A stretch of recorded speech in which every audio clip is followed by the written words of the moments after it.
Konnichiwa, Gohanmina Slimes. How are we doing, chat? I wanted to show off my outfit today, actually. Oh? I Okay, am outfit going reveal. for performative male. Ooh. I have I have the baggy pants. Okay, hell yeah. I have my Is that protein matcha? matcha. Beautiful. This is my performative male outfit today. I got the bracelets. I got the little bead We necklace. love it. We love to Got see my it. books. And of course, I read philosophy. You're the teacher today. I'm the student. I'm the audience surrogate. We have our lovely audience surrogate right here. Please do not think that any questions that she asks are actually real because, you know, this is a Some of beginner them might be. stream. Huh? Yeah. This is a Some of them might be, but yeah, it's a beginner stream. Yes. And so, of course, we got to make it clear for beginners because you know what? Philosophy is for the people. And that's what we're trying to do right now. So, we're doing a very basic cursory understanding of what philosophy is, some major players in the game as it relates to ancient history, and also what compromises an argument.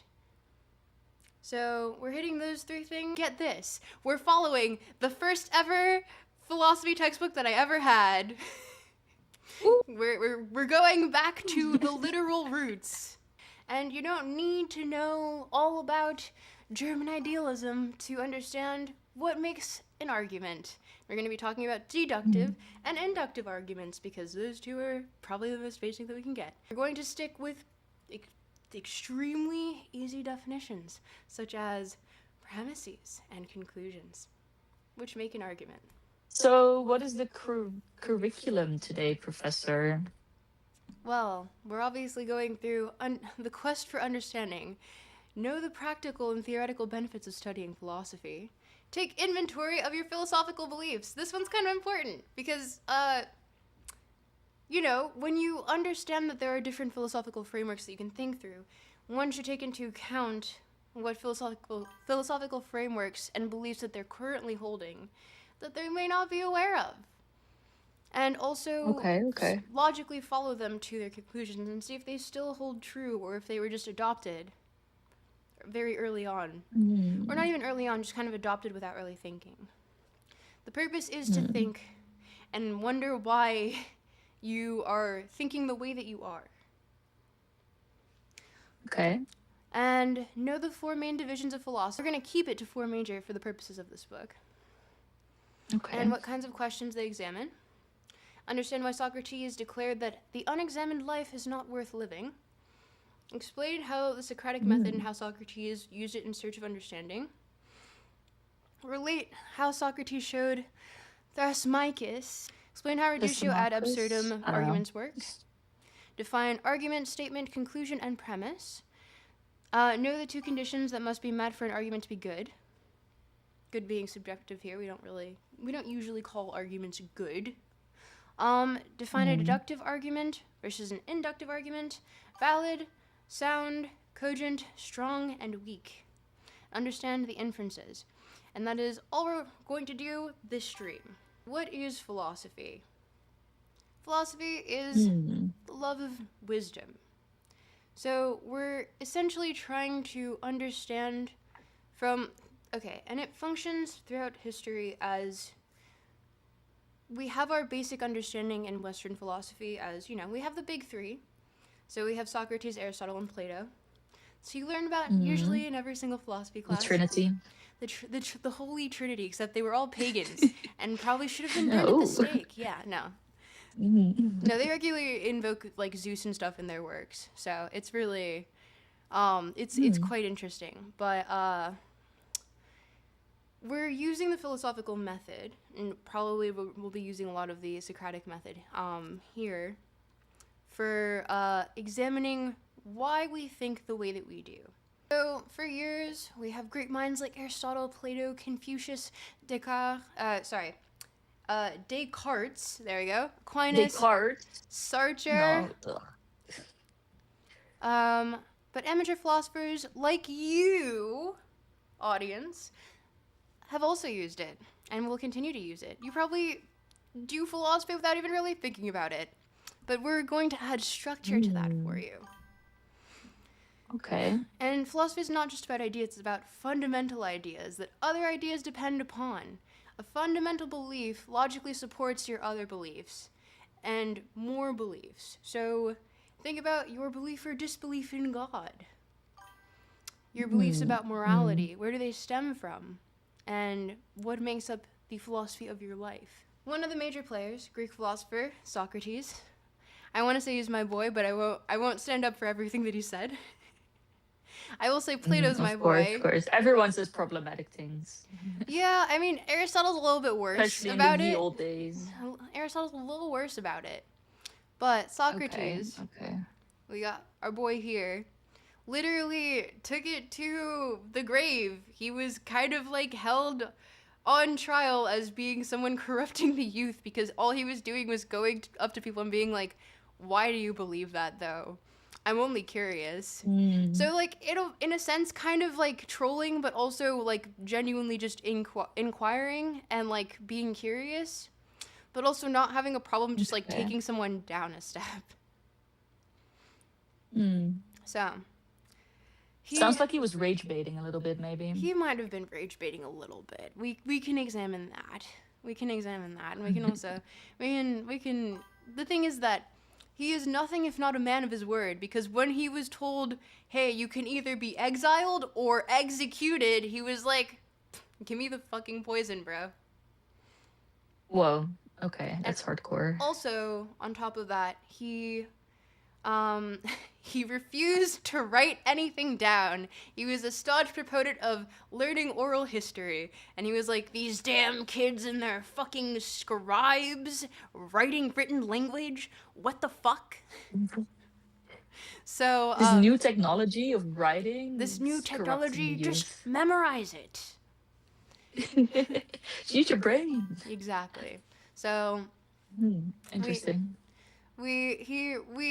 we love him for the fact that he was definitely staunch in his beliefs, but also Plato wrote everything down for him and also made him memorable because Plato was the one who made the school afterwards that people were learning philosophy in afterwards. So, Mm. essentially, Plato took all of what Socrates said because Socrates was his teacher. So think chronistically. We have Socrates first, followed by Plato, and then studying in Plato's school, we have Aristotle, who was later on known as the philosopher, especially during like Renaissance medieval times. Um, Okay. so The OG, the big guy. the OG, yes. Although a lot of shit that he said back in the day does not hold up to what we've figured out scientifically now, but Mm. you know, Yeah, of course. we Yeah. appreciate him for what he contributed to at the time because it was influential. Mm. But Okay. the reason why Socrates was so staunch about an unexamined life is not worth living is because you need to scrutinize your core ideas and where you got them from.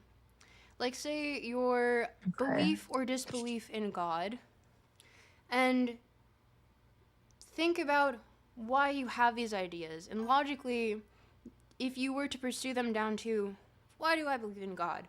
Oh, because my parents told me at this age. Oh, because I went to church and I had a life changing event. Why does Mm-hmm. it lead you to Spiritual believe? experience, maybe. Yes. Why does it lead you to believe? Or like, why do you believe that? I don't know. England was the best team in FIFA this year. Cause it was. Fundamentally true fact. It was. Harry Kane, love him. But like taking into account why you believe the things that you do, because perhaps when you take these things Okay. down and you understand like why do I believe that war is moral? What is my logical basis Mm. behind that? You might come to understand that what you are holding as a core belief is perhaps not something that you really fundamentally, when you break it down to its core premises and your conclusion, maybe it's not something that you actually believe, and maybe it's something that you just kind of picked up and went with, and it's shaping a lot of ways that you see the world, but it might not Mm. be exactly something that you But fundamentally agree I, with. but I like my beliefs. Why would I question my beliefs? I like having them.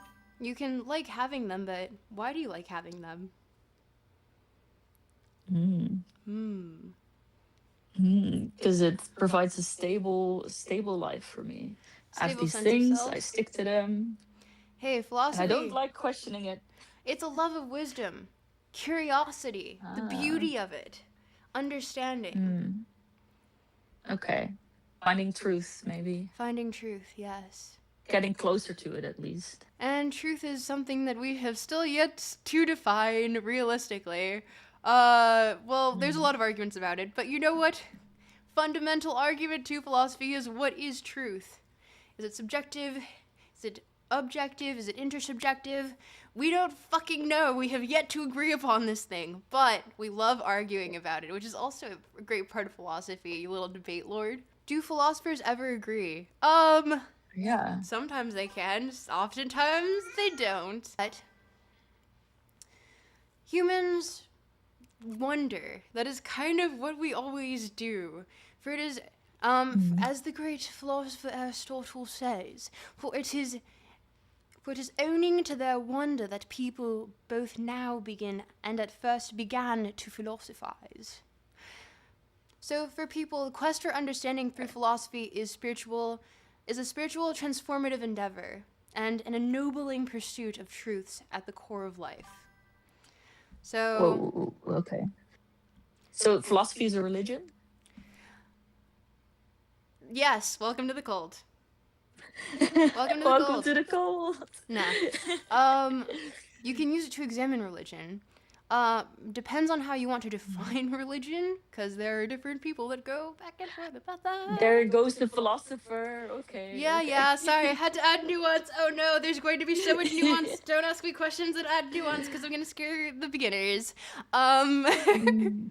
And we have a little quote here we have a little reference to one of my favorites, Greek philosopher Epicurus. Said, "Let no man delay the study of philosophy, and let no old man become weary of it, for it is never too early nor too late to care for the well-being of the soul." Which, Ooh, listen, we love okay, him. okay. He's so based. You know why? Because he said, Epicureanism, he's like, hey, we should avoid suffering. We should avoid suffering. Plus, Sounds good to hold up. me. We should aim for pleasure, but in a virtuous, non hedonistic sense, meaning we aim for long term sustainable pleasure. So, pleasure being hanging out with Mm. the homies, having a community, eating with your homies, Okay. and talking about philosophy, being just generally a Sick. good vibe, and avoiding unnecessary problems in life. We love Epicurus for that. Sign me up. Hey, listen, I love it. And also, Epicureanism, hot take, still debated about.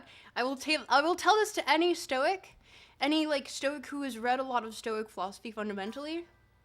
It is literally Yeah. just Epicureanism with extra steps. You are not fooling anyone. It is Epicureanism with extra steps. You have Ooh, not fooled that anyone. is a hot take. Okay. Okay. But that gets into more of like different schools of thought as it relates to ancient Greece, which we don't have the time to cover today, unfortunately. Mhm. But the thing is that if you passively accept your beliefs, then those beliefs are not really yours, are they? You let them guide your choices and your actions, but they are not you, despite being in charge of your life, and thus you forfeit your personal freedom. So, philosophy helps Mm. us arise above this and transcend the narrow, obstructed understanding that we have, and sift out the weird hand-me-down beliefs that we have to find what's real and true for us. Okay. So it's wait, I don't hear you, but You don't hear me? we'll see. Oh yeah, I do. Okay, you were just not talking. Yeah, no. Anything you So wanna? it's a way of breaking down what you believe, taking it apart, making it more visible, so to say, breaking it into little separate things so you can actually look at it a little bit more in depth, have an overview of it, and see see what you can make of all of this. Basically. Is that true? Yeah. Okay. So, you can think of a lot of things as the philosophical arena because you know what? A lot of things stemmed from philosophy. Like, economics technically stemmed from moral philosophy. Adam Smith was at the University of Glasgow, in Scotland, mind you. He's Scottish, but went to Oxford, was almost a tenured professor there, and then decided to be like, nah, actually, I'm going back to Scotland, bitch. Left, went back to Kirkcaldy, wrote his magnum opus, Wealth of Nations. I love Adam Smith. But also, just like, fundamentally, the entire premise of what we understand of what is now economics was then he was the director of the moral philosophy department at the University of Glasgow. So, and I'm going to mispronounce it. I do what I want. This is my stream. And I don't take into account that UKers forget the middle like consonants of words. I think that's so dumb. So, It is. I'm going to say Warwick. I'm going to say Glasgow. I'm going to do what I want. But yes. I was at this London theater the other day. It was called it's called Leicester, because that's how it's spelled. And then someone was like, "Oh no, that's Leicester Theater." I'm like, "No, there's a bunch more letters." Why there. are there What do you letters there mean? that you're not pronouncing? I hate It's not this. Leicester. It says Leicester. Like, what? I see Leicester. Why are you lying to me? Yes. Listen, we can't. You make me want to hold a performative cigarette right now. Yeah. I my need cigar. it. I need it right now. Here's my cigar. This headache of the English language. I'm going to be You Freud. have a cigar? Freudian. Ooh, okay. Even though technically he inhabits a weird space between like proto-psychology, psychoanalysis, and philosophy a little bit. But we don't need to get into the minutiae of that. But first, we're going to hit the four main divisions. So we have metaphysics as the study of reality in the broadest sense.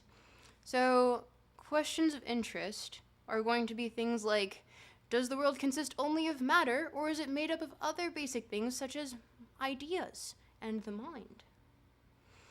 Spirits, maybe.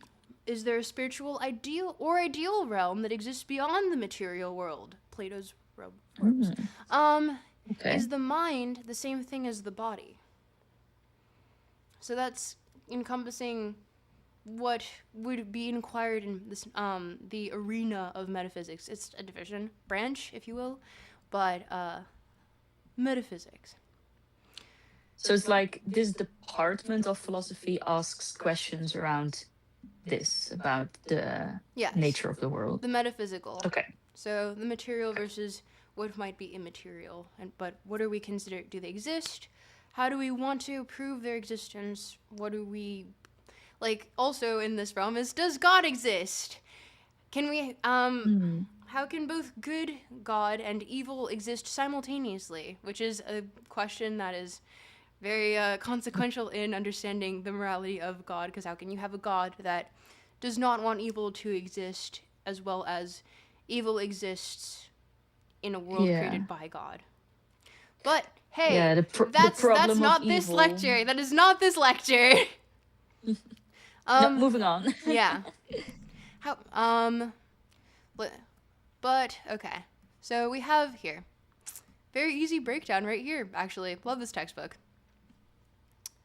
So, metaphysics. Does the world consist only of matter, or is it made up of other basic things such as the ideas, the mind? Is there a spiritual or ideal realm? Then we have epistemology. What is knowledge? What is truth?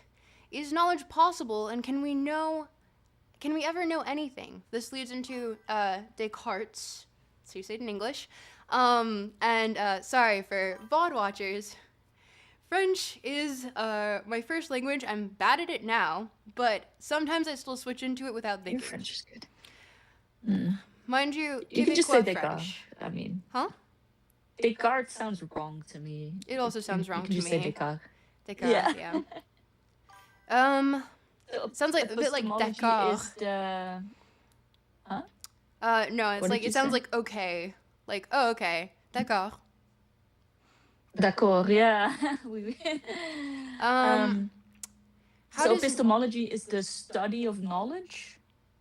yes? Well, it is a study of what is knowledge, what is truth. Mm-hmm. Is mysticism or faith a source of knowledge or truth? Can we gain knowledge of the empirical world through reason alone? It is essentially just like breaking down what is knowledge. So, yeah, no, I already said most of these things, but like, are we justified in saying that we know or don't know something? And Descartes hits on this quite a bit because he's actually fundamentally the core of what we understand nihilism now. Even though nihilism is like a bit of a dirty word now, it was more so just like we cannot prove these things and we cannot prove that they inherently have value. How can we prove these things? And so Descartes actually was like essentially the fundamental genesis of nihilism because of this, at least as we understand it, because he was the first one to be like, actually, tabula rasa, I don't know that anything exists. I'm going to throw out all of the knowledge I have in my head, and I need to like be able to formulate something so that I can believe. Was he the I think therefore I am guy? Yes, cogito ergo sum.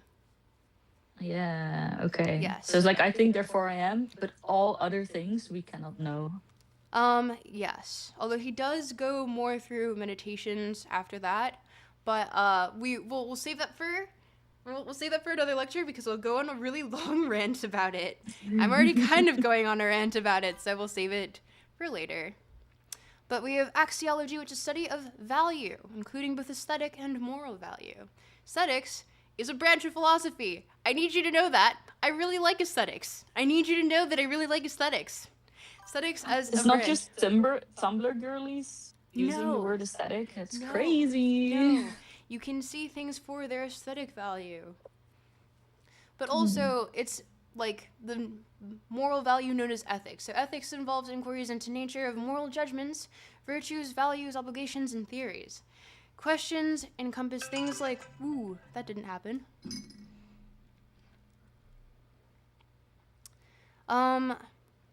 What makes an action right or wrong? What are things that are intrinsically good or bad? What is the good life? What gives life meaning? What makes someone good or bad? What moral principles should guide our actions and choices? Are moral standards objective or subjective? This one's this one's still debated very hotly.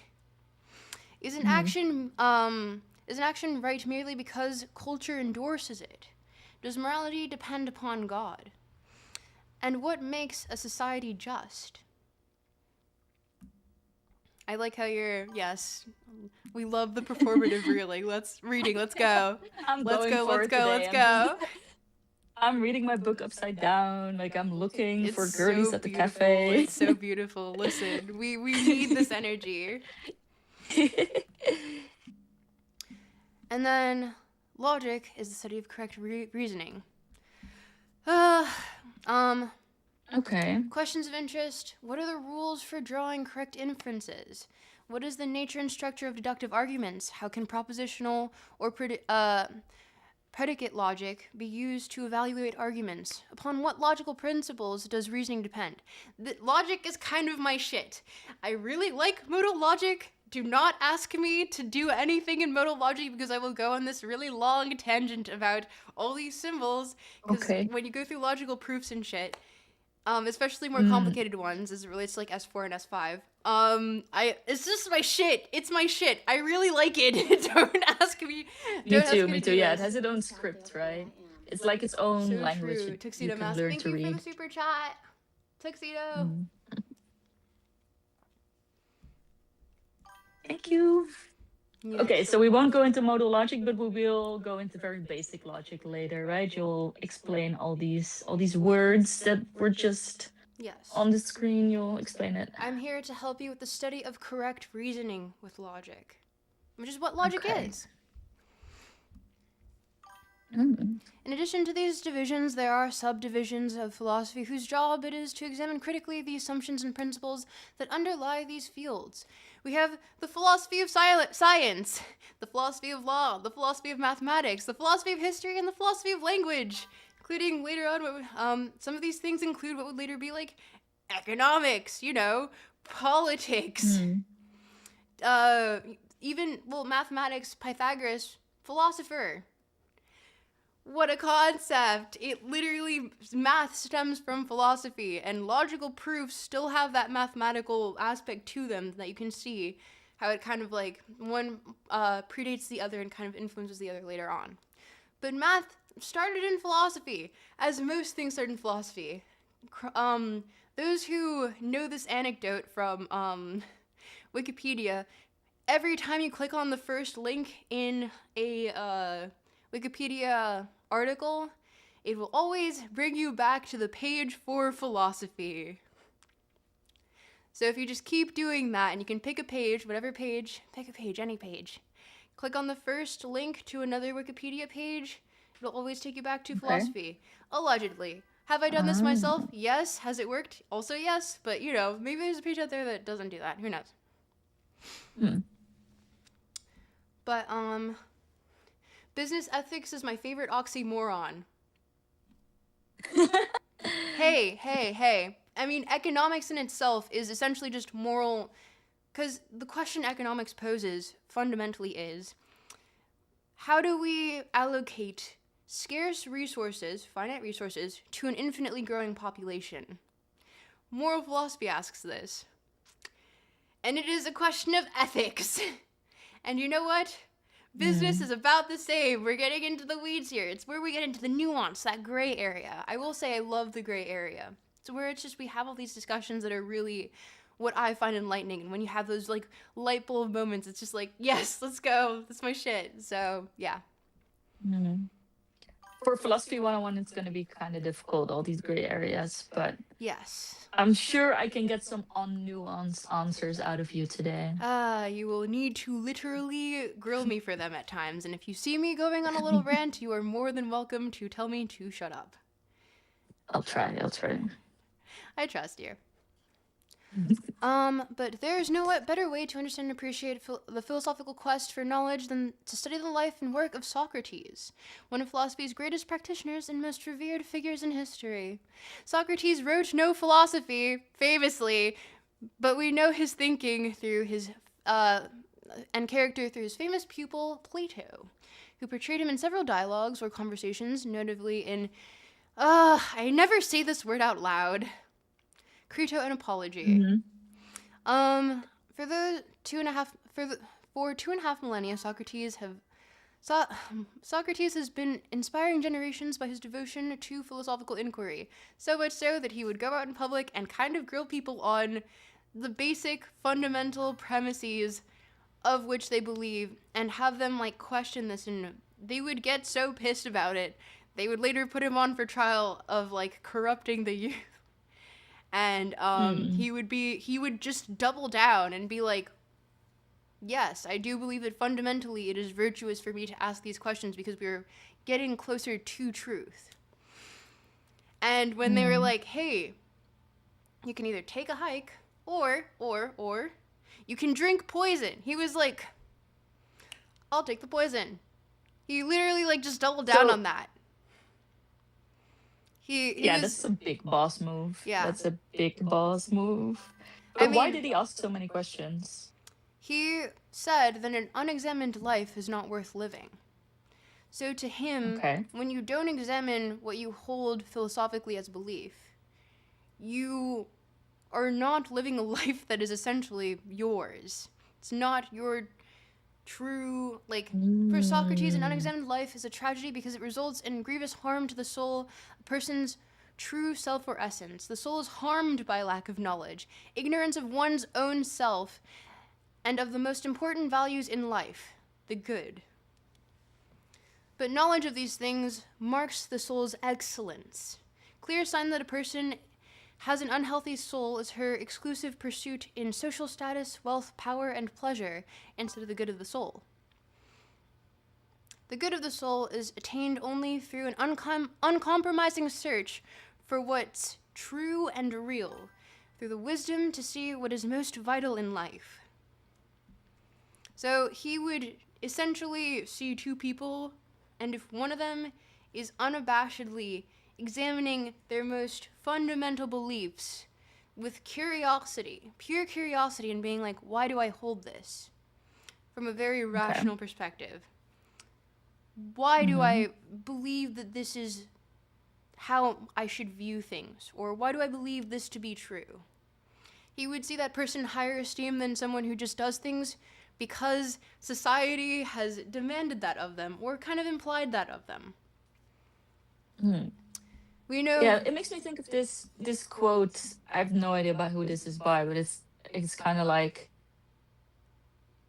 decide how you want to live your life, otherwise other people will decide for you. That is a famous quote. And we can look up who it's from. yeah. But yeah, it kind of reminds me of that. Like, if you don't set your own goal and purpose in life, other people will just invent a goal for you, or like use you for their goals. Yes. Ooh. Thank you for the follow. But we do know very little about actual Socrates, and also due to the way that history actually functions and how we keep records of things, all of these things are kind of just like, we assume to be as close to the truth as possible, but we also assume that there's a gray area in which, like, you know how stories through time it becomes a game of telephone, or as they call it in the UK for some reason, Chinese whispers. Oh yeah, I've heard this too. Yeah. So essentially, game of telephone makes more sense. Telephone makes more sense to me, but you know, but essentially, like, history will muddle these things through time just by the nature of like how we remember things kind of not perfectly, and also we lose a lot of history. But a lot of what we have from Socrates, despite him refusing to literally write anything down, was that it's almost exclusively through writing is based. Write, read, do it. Yeah. Plato wrote it down for him, as well as some other pre-Socratics, other people who are contemporaries to Plato. And we have a lot of anecdotes of Socrates, but none that he actually wrote for this reason. But essentially, Socrates' habit was to ask people seemingly simple questions on their views on virtue, religion, justice, or the good, challenging them to think critically about their basic assumptions. The sort of question-answer dialogue, which propositions are methodically scrutinized to uncover the truth, has become known as the Socratic method. So, when you read Plato's dialogues, you'll see a lot of back and forth of just like, hey, why do you believe this? Why do you believe this? And the main point of this exercise for Socrates, however, was not to win arguments, which is more on the side of using rhetoric to win an argument, which is known as sophistry. We hate sophists. Boo! We hate sophists. We want to find sophists truth. Are debate bros? Huh? They just want to win. The sophists are debate bros. They just want to win the debate. Well, it's because you are not willing to say that you were wrong for the sake of finding truth. You would only like to win. So you are ignoring truth and using rhetoric to back up your opinion. And yeah, so they are debate bros. Yeah, I mean, if you are, because once again, you can be a debate bro and be a debate bro in like good faith, trying to actually find a fundamental truth. But if you're going into a debate only trying to win, then you're not really using a dialogue to discover truth. Using a dialogue to put out your own opinion, and you are not examining it critically. You've already decided and you've doubled down. Sophistry. Okay. So Socrates would say, boo, bad, gross, die. But, you know, maybe not that last part, but, yeah. So this would literally piss off most of Athens, actually.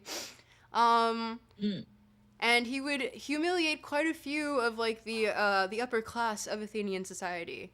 So they were enraged. Well, many youths gravitated to him. Eventually, he was arrested and charged for disrespecting the gods and corrupting the youth of the city. He was tried in front of 500 jurors, who voted to convict him. His sentence was death or exile, which I already spoke about, and he chose death by poison rather than leave his beloved Athens. Plato writes about this. But yeah, question. I wonder, how did he make money? Do we know? Was he just rich, or Usually people were of the upper class, but yeah, probably like maybe he had students that paid him or something? I don't know. a lot of people were tutors of this day. If you ask me, ironically, if you ask me how he made his wealth, I would probably just say like he was probably a patrician who probably owned a lot of things. Not many philosophers or in history are although there are some, like you think Diogenes, but Diogenes is almost exclusively written through in like anecdotes. So, and he owned nothing, but he did actually come from wealth. He just gave it all up because he wanted to live like a dog. So, cynic, which is what it comes from Diogenes, is from the word I believe cynikos, which is dog. So to be dog-like, to be close to nature. So that is the Diogenean sense of cynic. We've since extrapolated that word and turned it into a lot of other definitions, but essentially that is what we have. But yeah, so thank you for following. It's Josemi? Josemi? So It's Josemi, I think. yes. So as Socrates used it, the method would typically go like this. 1. Someone possesses a question about the meaning of a concept. For example, what is justice? 2. Socrates gives the companion an answer. 3. Socrates' companion gives an answer. There we go. 3. Socrates raises a question about the answer, proving that the answer was inadequate. 4. To avoid the problems inherent in this answer, the companion offers a second answer. Steps. Step 5. Repeat 3 and 4, essentially ad nauseum until you piss off whoever you're talking to as Socrates. Just keep going. Just until keep they get going, really man. mad. You're going to definitely not burn that bridge. Yeah. So, let's watch Socrates in action and his conversation with Thrasymachus. I feel like I'm saying it correctly. So he asks in the Republic, what is justice? Which is Plato's Republic, because Plato wrote it down for Socrates. Once again, Plato, based. We love him. Thrasymachus insists that justice is whatever is in the interest of the strongest. That is, might makes right. You might know this as what people understand as pop Nietzscheanism, which is kind of really not what Nietzsche was fundamentally about. But like, I don't want to read all of like Beyond Good and Evil to you. Or sorry, yeah, Beyond Good and yes, the fuck. Sorry, cursing. But I don't want to go into that right now. Yeah, no, let's not read a whole Nietzsche book on the stream. Thank you for following, Governor. At least not today. But yes, essentially, Thrasymachus is like, I proclaim justice is essentially like in the interest of the strongest. And so we won't read through the Republic because I will probably bore you to shit unless you want to do like a back and forth. But essentially, premise here is like, I think that's too long. Yeah. But Socrates is like, what is justice? And then this other guy gives this definition, and then Socrates goes on a little rant about what about this and what about this, and don't you think that this? I have to say, he asks a lot of leading questions. He does. And then people are like, yes, you are right, Socrates. And then he yaps on for like half an hour. Yep. Then they're like, oh yeah, I never thought about it like that. Maybe this as well. And then Socrates yaps for half an hour again. Yep. That is. Yeah. Hey, that's how Plato describes Socrates. Is he actually that like obnoxious in person? We'll never know. Man's dead. But like, yeah. Yeah, no, you can see here that he goes back and forth like, yes, I know. And the government is the ruling power in each state. Wait, certainly. I'm gone. You can't see me anymore. Oh, wait, what? I don't see myself on stream. My camera's gone. What happened? I don't know. Oh, I'm back. You're back. Weird. Yeah. Okay. Sorry Maybe about it was just. Oh no, I'm gone again. Wait, am I like buffering, or is it you switching tabs?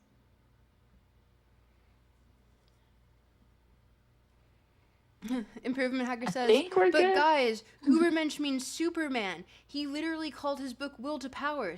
Simple as. Simple as. Nietzsche It is is so simple much more as. nuanced than just might makes right. And I think that, like, people trying to dumb it down to that is just a fundamental, like, you just don't want to read the text and you want this to be correct. But literally, we go to Socrates and Plato and we see, hey, maybe might doesn't make right, and we can see it in this dialogue play out and be like, oh, huh.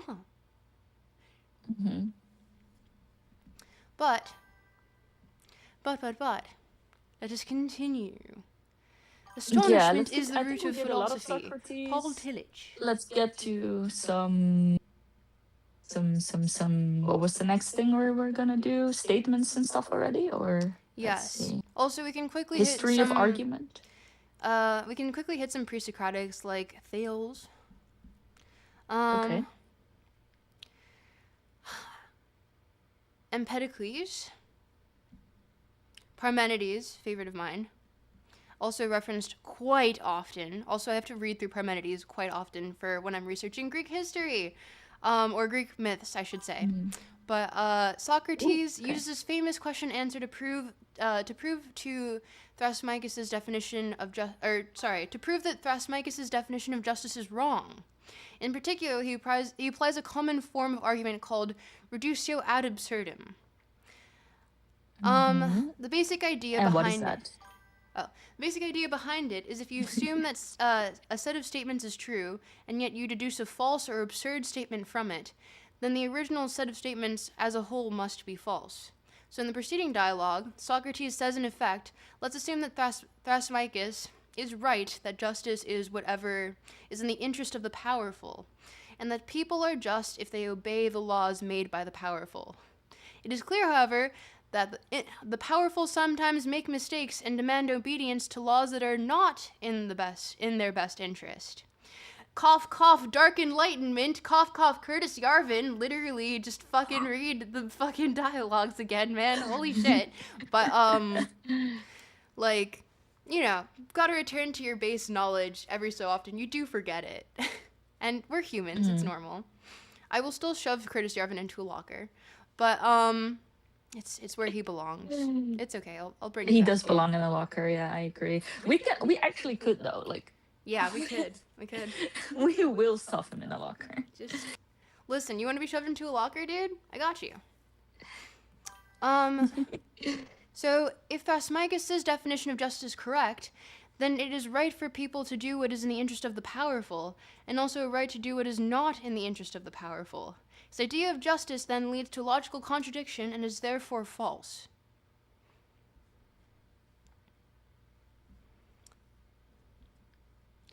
So, are we seeing here class, and also audience surrogate? Audience surrogate. Are we grokking this? I think so. Senator says, Overmen is a much better, humanity is a bridge, not an end. We were joking when we said Ubermensch translates to Superman. We were joking, don't worry.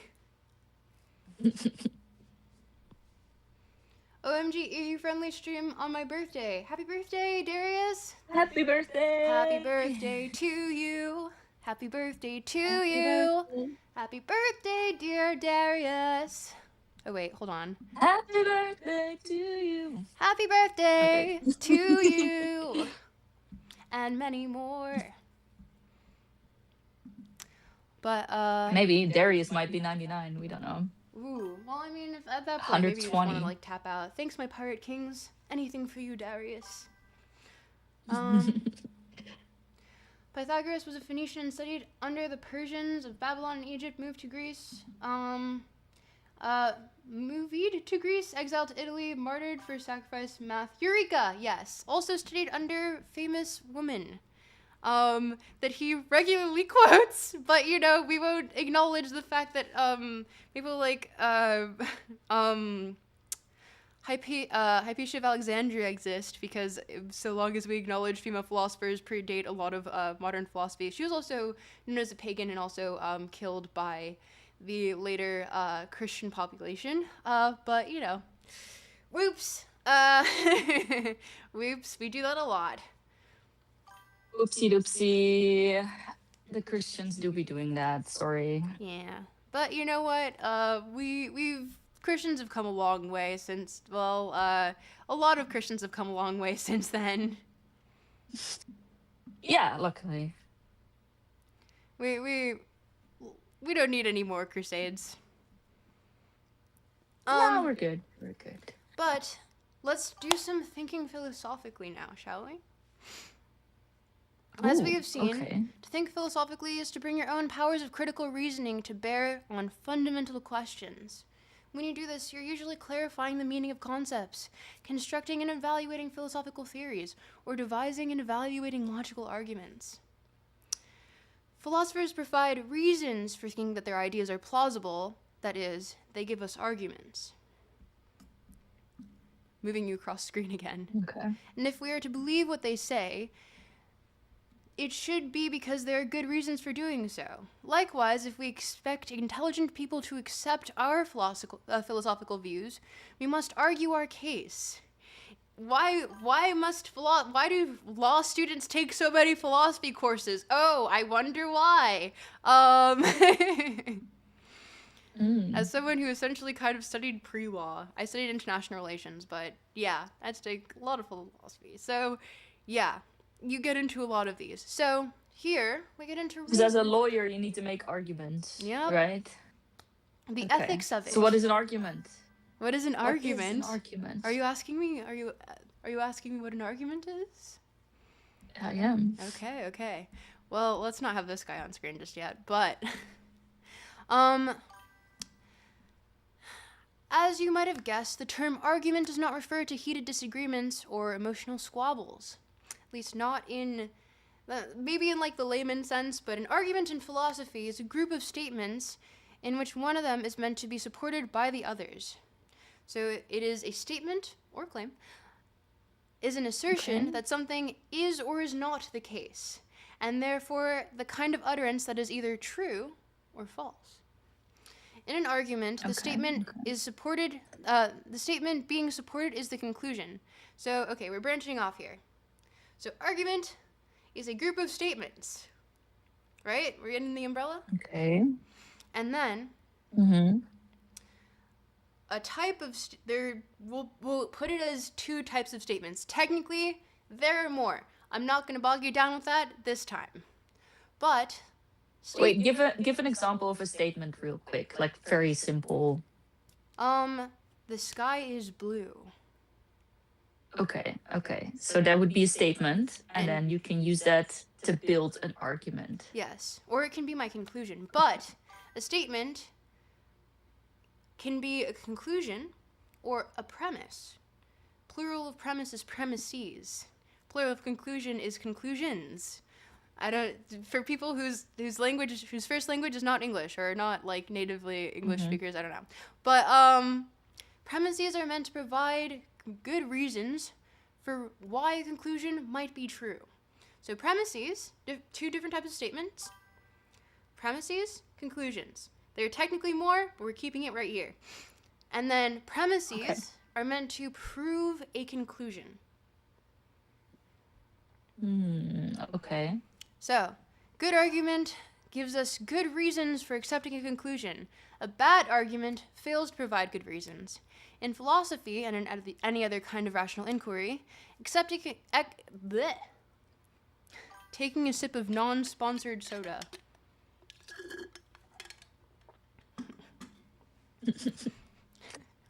None of the drinks are sponsored today. None of the drinks are sponsored today. Hey, Soylent, hit me up. Soylent, hit me up. Actually, yeah. Soylent, Huel, Alpro, I don't know. No, I want Soylent specifically, because Soylent is the only thing that I can have when I'm having post having an ulcerative colitis flare-up. that doesn't further aggravate my colon. And so, I am a huge Oh, proponent okay. of Soylent. Soylent, you want to reach out to me? You literally got me out of the hospital multiple times. Sponsor me. Let's talk, baby. Let That us would be a talk. sick sponsor. Like Soylent cured me. Okay, hit my boy up. I will say that, I am not. Go Catwoman, you tell about pluralities. Yes, I will. I got you. But it's funny that I have okay, so for those in chat who don't know, um I go by chat has appointed me he him pronouns. Why? We don't know. It's I just wish I is. knew. I wish I It's knew. just it. But I also get, and if you type exclamation point male in chat, yeah, Mr. Bantu. Oh, hey, Mr. Bantu, I didn't see you. But yes, if you can, I'm referred to colloquially as father, brother, priest. But the ones that I like more are definitely like the ones that give me dopamine a lot is when I get called Duke. That one makes me really happy. So you'll Okay. see chat often referring to me as like Duke. So if you're confused as to why he him pronouns, it's a bit that we've had going on for literally since I started streaming like months ago, and the bit hasn't died. And you know what? I'm down. So it's really we're keeping the bit going. But yes, I am Duke Tropical at your service. So do we understand the fundamentals of an argument, a statement? So argument, group of statements, Mm-hmm. statement or claim is an assertion that something is or is not the case and can be true or false. And we're putting two types of statements at the forefront here because they're technically more. They're like axioms, they're definitions. We can go into the minutia, but for now, we're only going to have conclusions and premises. And from there, Okay. you can use that to build an argument. So, Oh. So you have like a sentence that will be your statement, and another sentence will be another statement, and then another sentence that's your conclusion, and the whole thing is the argument. yes, Is that correct? yes, beautiful. Beautiful I'm audience surrogate. such a good So fantastic. Oh my gosh, it's like you've taken this course before. No, this is the first time, I swear. Well, you're an exceptional student. Oh, thank you, Professor. We do philosophy then. Oh, sorry. When we do philosophy then, we are likely at some point to be grappling with arguments. We are trying to either 1. Devise an argument to support a statement, or 2. Evaluate an argument to see if there are really good reasons for accepting this conclusion. Note that an argument in the sense here is not used to be synonymous with persuasion. So, an argument provides us with reasons for accepting a claim. It is an attempted proof for an assertion. But persuasion does not necessarily involve giving any reasons at all for accepting a claim. To persuade is to influence people's opinions, which can be accomplished by offering a good argument, but also by misleading with logical fallacies, which we'll hit in class too. Exploiting emotions and prejudices, dazzling with rhetorical gimmicks, think sophists, and hiding or distorting facts, threatening or coercing people. The list is long. Good arguments prove something, whether or not they persuade. Persuasive ploys can change minds, but do not necessarily prove anything. So think people that you watch online, especially in politics. Hey, are they persuading you, or are they providing you an argument in which you have to dissect? And that is something really fundamental to philosophy, because we're giving you the framework now to be like, hey, and I'll say that I'm a little bit on this because I've watched my Ben Shapiro's, I've watched my Nick Fuentes's, I've watched my Hassan Pikers. I've seen a lot of people make claims, and a lot of it comes more as persuasive tactics. And I remember at some point being like, hey, Why would you say that statistic? That statistic seems a little off to me. And I'd look it up and I'd be like, that was not an actually, either it would be like, I remember this really aggressively. It would either be like, the statistic mentioned was like kind of out of context, so you missed a really important like nuance of it, or it would be like just an incorrect statistic altogether, or like misquoted or something. And so I'd just be like, Oh shit. the thing is that I'd still watch because I'd be like, okay, maybe it was just a mistake. But it would just keep happening, and like they would keep building off of this and getting more and more emotions out of an audience. But what philosophy does is help you dissect these sort of like things that are being kind of told to you, and you take them and you wonder, are these truths that I fundamentally believe? Because if not, then it's exactly as we said earlier, an unexamined life is not worth living. And is someone else kind of telling you your own beliefs for you, or have you created these beliefs yourself? So, we're just giving you the frameworks. Okay. You are able to do whatever you want with these. The world is your oyster. Norwich is your oyster. But so in order to pick apart what people are saying that are trying to persuade you, you can break it down into what statements they're making and then what conclusion follows from that. Is every sentence a statement? Is every sentence a statement? I mean, in this context, no. So, for the sake of arguments, as it relates to philosophy and logic, not every sentence is a statement. And also, questions are not statements. So yeah, true. So we have argument 1 and argument 2 here, in which you can tell. So, and if I'm to draw on this, which I believe I can, perhaps, or cannot. So we have essentially. You could do it before. I believe in you.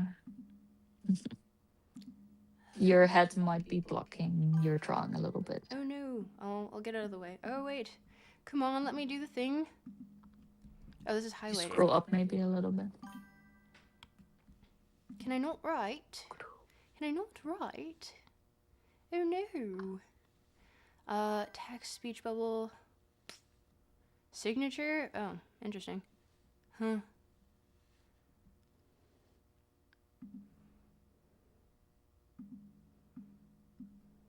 Annotation. How did you write before? I don't remember. You did it before. No. Oh no. Maybe it was signature? So you can... I don't know. Have I deleted my ability to write? What have I done? Oh, perhaps it's that I need to do this. Oh, that looks correct. Maybe. Oh, there you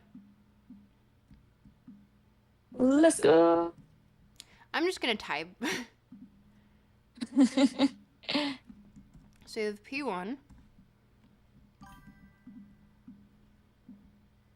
As in premise 1. Yes, premise 1. So like statement 1. Can I not make this smaller? No. We're out here suffering, chat. It's just a big ass P now.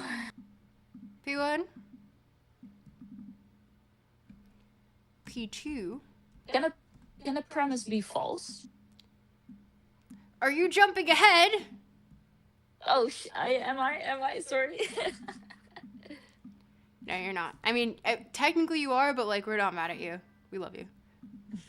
So we have, hopefully, despite me not being able to write, we have P1, premise 1, premise 2, and then conclusion. So we have these two premises backing up this conclusion right here in argument 1.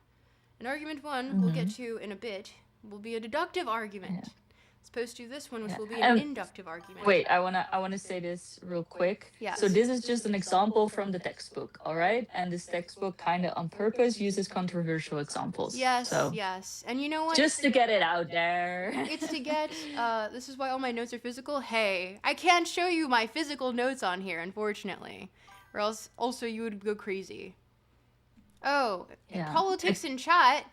Improvement hackers, you know what to do. Exclamation point politics. Exclamation point politics.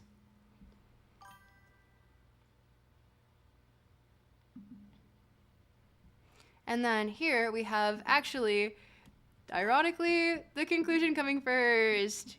Yippee, what? Question mark, you ask? And then also premise 1 comes directly after it here. So I'm going to put that right there for you to know. So they not everything needs to follow this format. It can also come with the conclusion first, which is just how humans speak. Okay. And then also we have kind of American what a stupid argument. Hey, listen. We're 101ing this. We got to ask the stupid questions, cuz you know what? If not, then the people who are at the most base level will feel left out, cuz I think there's no shame in asking these like dumb questions. And there is perhaps bad questions, but if it gets you closer to the truth, then perhaps they're not bad.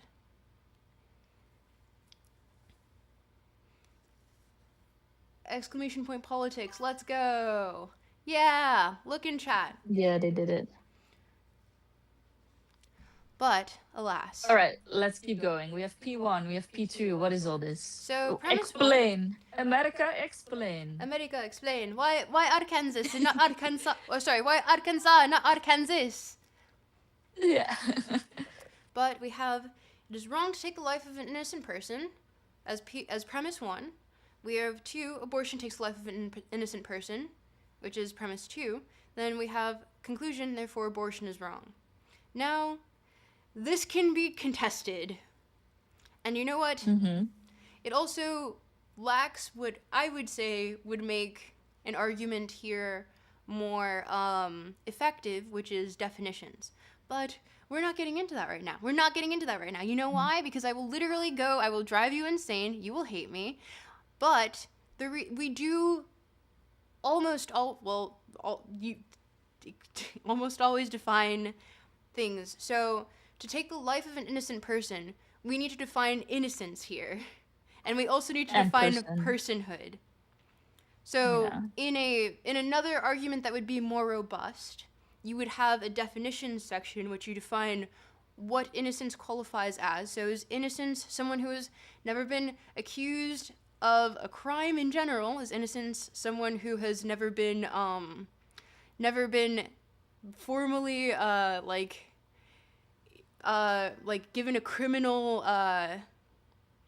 given a criminal sentence? Record? Yeah, Sentence? criminal record. Okay, yeah.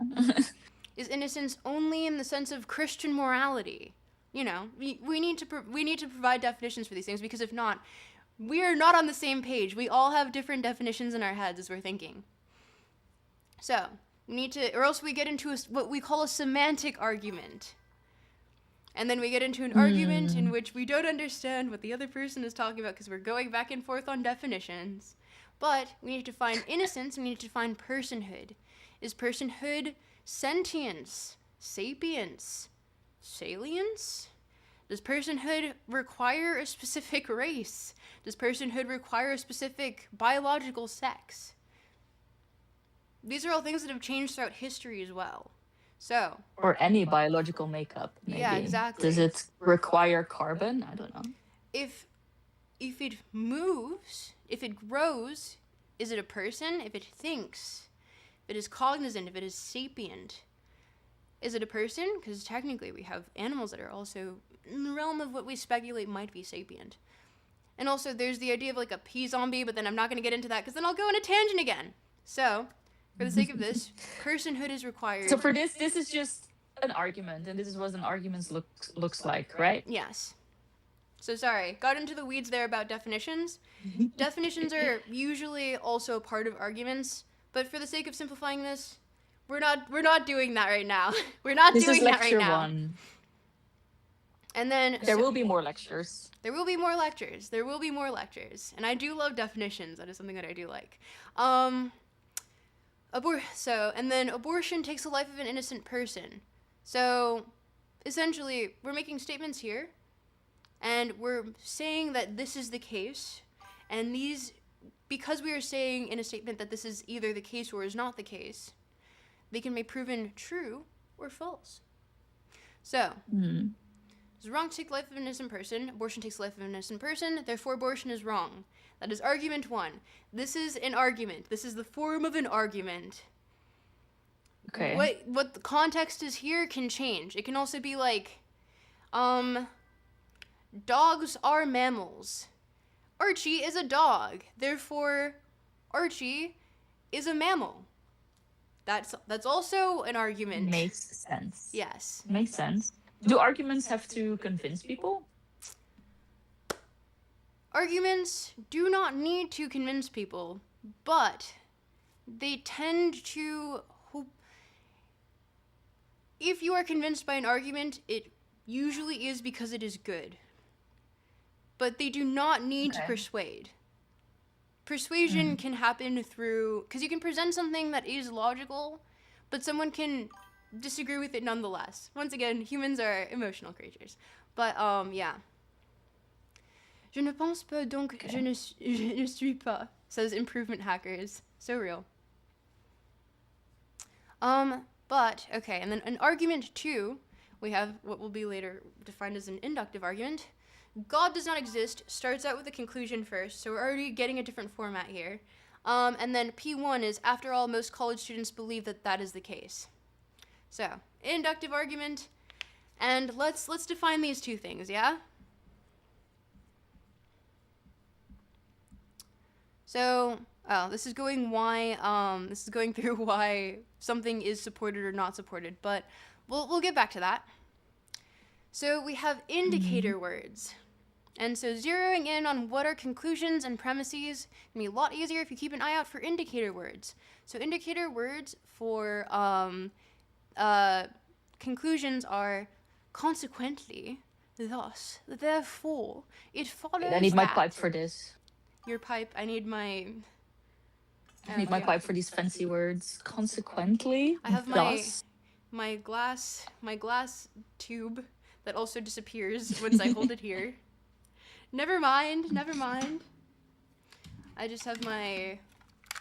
No, I'm joking. Yet your cigar. I lost my cigar. I don't know where it went. Oh, crap. Oh, no. It was taken by the ether. But, yeah, so... Swallowed by oil. So it was taken by the sentient oil. Never to be seen again. But, okay, so we have conclusion words, which are, indicators of a conclusion. So, consequently, as a result, thus, therefore, hence, so, it follows that, which means that. And those are just examples. And then here are some premises indicator words. In view of the fact, assuming that, because, since, due to the fact that, for, inasmuch as, given that. And those will be your indicators as to why something might be a premise or a conclusion. Da-da-da-da! Okay. Sweet. So when we say argument, or when philosophers say argument, they don't mean fight. No. I mean, like, you know, sometimes they might if they're arguing about what an argument consists of, but for the most part, you're not doing fisticuffs. You're not doing fisticuffs during an argument. You're trying to use logic to find what might be closest to the truth. Does that make sense? Chat, are we grokking this? But yeah. Does it need to have two sides, or can you just sort of lay out an argument to prove your point?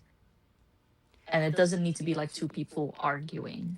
Technically, you don't need two sides, but because the nature No. of a conclusion kind of can lead you to agree or disagree with something, especially with inductive arguments, because we'll Getting a bit ahead. yes, we're getting a bit ahead.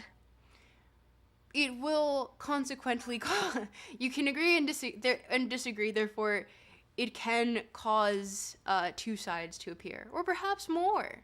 You can agree with parts of an argument, not parts of another part of an argument. So, nuance is there. I'm getting into the gray area. Why am I doing this? I'm sorry, chat. You freaking philosopher! How dare you? I'm not. I'm not the thing that you're accusing me of. I swear. Look away. But a good argument, one that gives us a good argument, one that gives us good reasons for believing the claim, must have solid logic, true premises. Requirement 1, solid logic, means that the conclusion should follow logically from the premises. That there must be proper logical connection between the supporting statements and the statement is supported.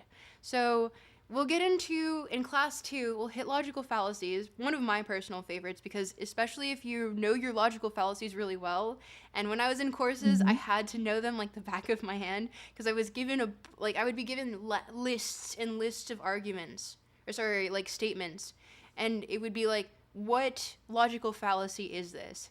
And because of that, I would get really good at very quickly discerning, like, oh, this is non sequitur. Oh, this is, genetic fallacy. This is, I don't know, like, what have you. Yeah, it got really trained into you. Yeah, so it just, and also because of that, you get very good at quickly picking out what might not be, a logically sound thing to say. Because it's like, maybe it's an appeal to authority, which historically might have made sense during the ages in which we assumed that the highest authority was God.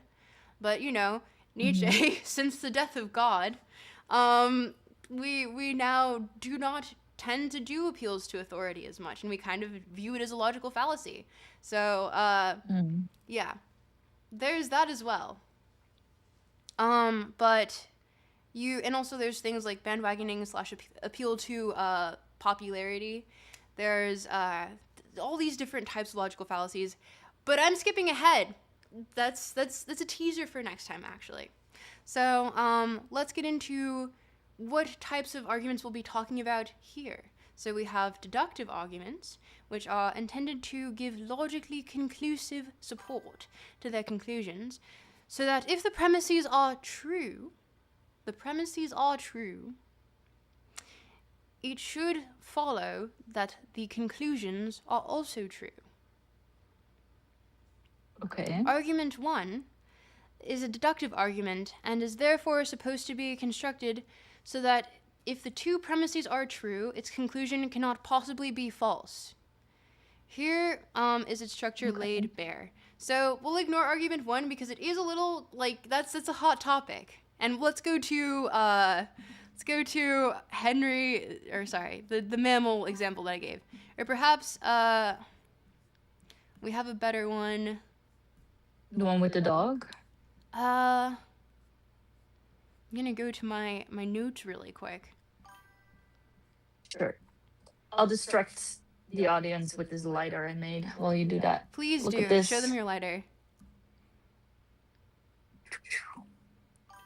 I worked so hard on this. Is it in frame? I don't know. It is. It is. Yes. Woo. Ah! Why is it doing this?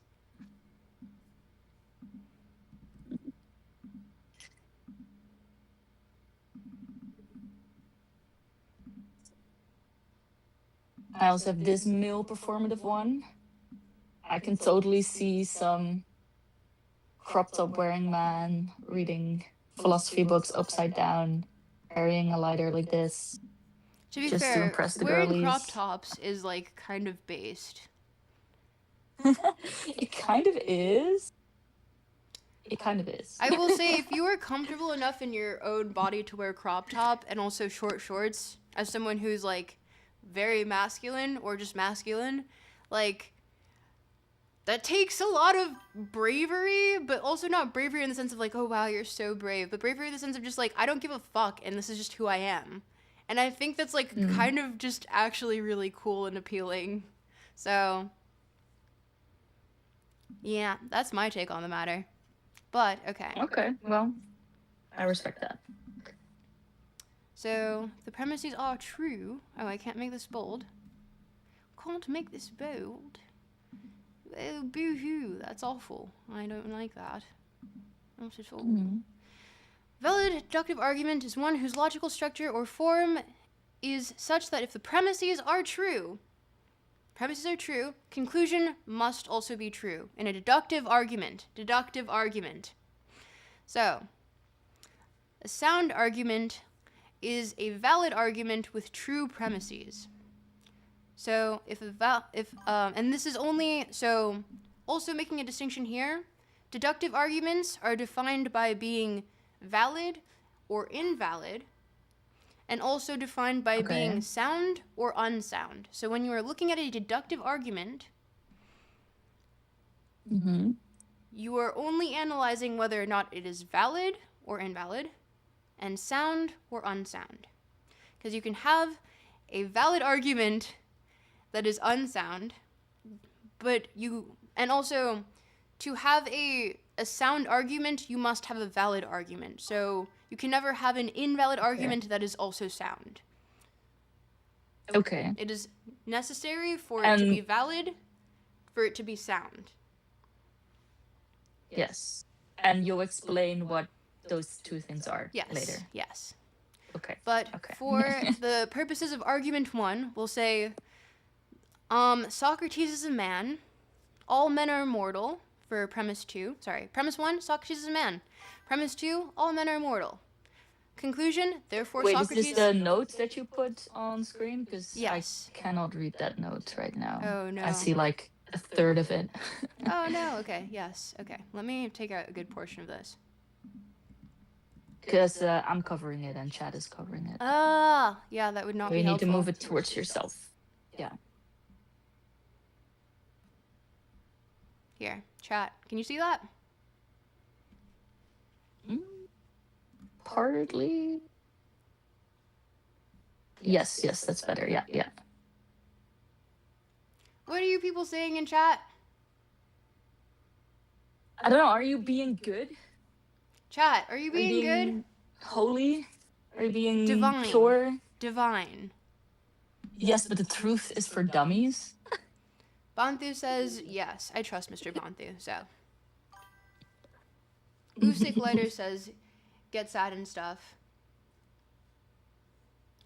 Gretchen is a cat. Cats are solitary animals. Therefore, Gretchen is a solitary animal. Valid and sound. But let's get to what makes... let's get to this argument. Yes. Let us do such... Yep, there we go. All dogs are mammal. Rex is a dog. Therefore, Rex is a mammal. Wow, it's almost like this is a very common format. So a deductive argument is intended to have this sort of airtight structure as opposed to an inductive. If an argument actually does have this structure, it is said to be valid. Argument 1 is a deductive argument because it is intended to provide a logically conclusive support to its conclusion. It is valid because, as a matter of fact, it does offer this kind of support. You'll see what makes something valid versus invalid in a second. A deductive argument that fails to provide conclusive support to its conclusion is said to be invalid.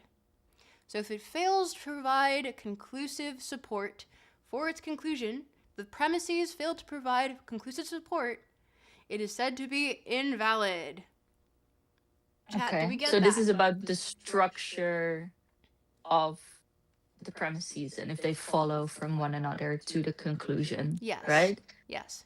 Does it say anything about if the premise is true or false? Not yet. Okay, yeah. So validity has nothing to do with whether the premises are true or false. Yes. It's just, is this a logical argument? Does it follow from the premises to the conclusion? Yes, because you can have a valid argument, but it doesn't mean that the premises are true. It does not mean that the premises are true. But if the premises logically follow one another, then the argument is valid. The deductive argument is valid. Because once again, a deductive argument is defined by if it is valid or invalid, and also if it is sound or unsound. And it needs to be valid for it to ever be sound. Okay. Because if it does not hold the structure of its premises logically following each other, it cannot be sound because it cannot be logically true followed. Yeah. So, yeah. Chat, does that make sense? I think it will make sense once we explain soundness as well. Yes. So, an elementary fact about deductive arguments is that their validity, or lack thereof, is a separate issue from the truth of the premises. Validity is a structural matter of the argument. It is structural. It matters on how the argument is put together. Truth concerns the nature of the claims made in the premises and the conclusion. A deductive argument is supposed to be built so that if the premises are true, the conclusion must be true. But in a particular case, the premises might not be true. A valid argument can have true or false premises and a true or false conclusion, by definition, of course. It cannot have true premises and a false conclusion. Because for a deductive argument to be a deductive argument, if the premises are true, it follows that the conclusion must also be true, by the nature of the structure of a deductive argument. In any case, being valid or having false premises dooms a deductive argument. So now we're getting to inductive arguments. I don't like the valid/sound distinction. Arguments should be thought of as being right or wrong apart from their premises IMO.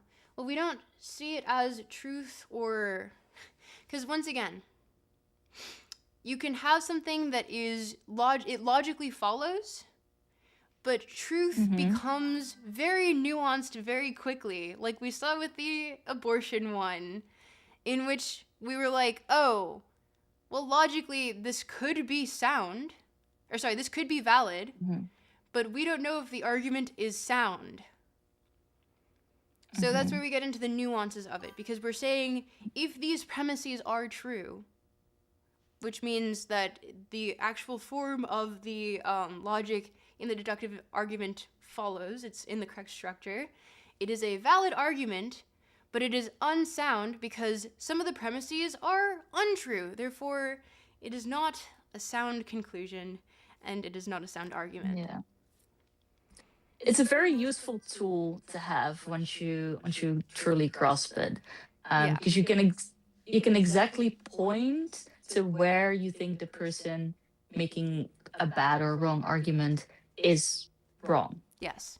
So it's just a way of doing it. Instead of just being like, I don't think that's true, I don't know why, you can exactly say like, well, this part is where you're incorrect. You're wrong here, and here's why. Yeah. So let's put some examples here. Ooh, okay. Can you guys see that? Oh, I'm in the way. So we have valid unsound. And this is where we see where the logic does not follow. Or sorry. Technically, the logic does follow. There we go. So. Yeah. Elizabeth owns either a Honda or a Saturn. These are types of cars for EU people who do not have Hondas for some reason. Premise 2, Elizabeth does not own a Honda. Conclusion, therefore Elizabeth owns a Saturn. That follows logically. It follows logically. Because it's saying, it's essentially saying, Elizabeth is either A, or B. Uh-huh. And then, wait, oh man, it's either a Honda or a Saturn. Elizabeth does not own a Honda. Therefore Elizabeth owns a Saturn. Yes, but we cannot assume because it might not be sound because we don't know whether or not these premises. It's valid. Its structure is correct, but we cannot prove that she owns a Saturn. Therefore, it is because we don't know if these two things are true. Yeah. So it's a valid structure. Like you have P1, you have P2, and C follows from that. Yes. But it might not be true. Like, does Elizabeth own a Honda? Does she own a Saturn? Does she have to own a Honda or a Saturn? She might not even have a car. Maybe she owns a Tesla. Yeah. Maybe she owns a bike. Yeah, exactly. So, and then invalid unsound, we have all basketballs are round. The earth is round, therefore the earth is a basketball. So we're saying all A's are F. X is F. But we just brought in X randomly. You see how earth was not like brought up here. We're not logically following, so it is invalid. So because we know we can follow this here logically, and we can be like, okay, we brought up the fact that Hondas exist and whether or not Elizabeth might have a Honda. Here we didn't bring up whether or not Earth and P1 at all. So we just said all A's are F. X is F, but we just brought X randomly. Therefore, X is an A, so it makes it invalid and unsound. Do we understand that structure? Just woke up from my melatonin sleep last time I was on stream. You've been in a coma for weeks. You need to get that checked out. Don't do that. But essentially, are we understanding this so far? So, because this structure is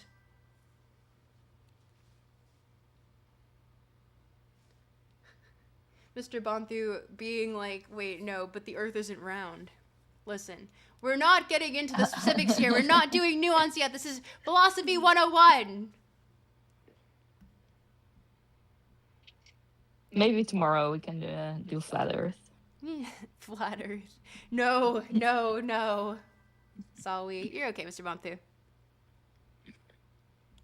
Also, if you like the stream so far, feel free to give it a like. Hope you guys are enjoying it. Also, sub goal is there. If you feel like doing that, super chats, you get to say something on screen and have it interrupt me. So, we love interrupting the king. I'll take interruptions on occasion. If you have something that you want to say, you can do text to speech. That is ingrained in the super chat function. So, but alas, now we're getting to inductive arguments, shall we? So all of this was just deductive arguments so far? Yes, it was. Okay. So an inductive argument is an argument intended to give probable support to its conclusion. I don't know why I'm switching accents now. Why am I doing this? Because philosophy is a little bit pretentious, and so are English people.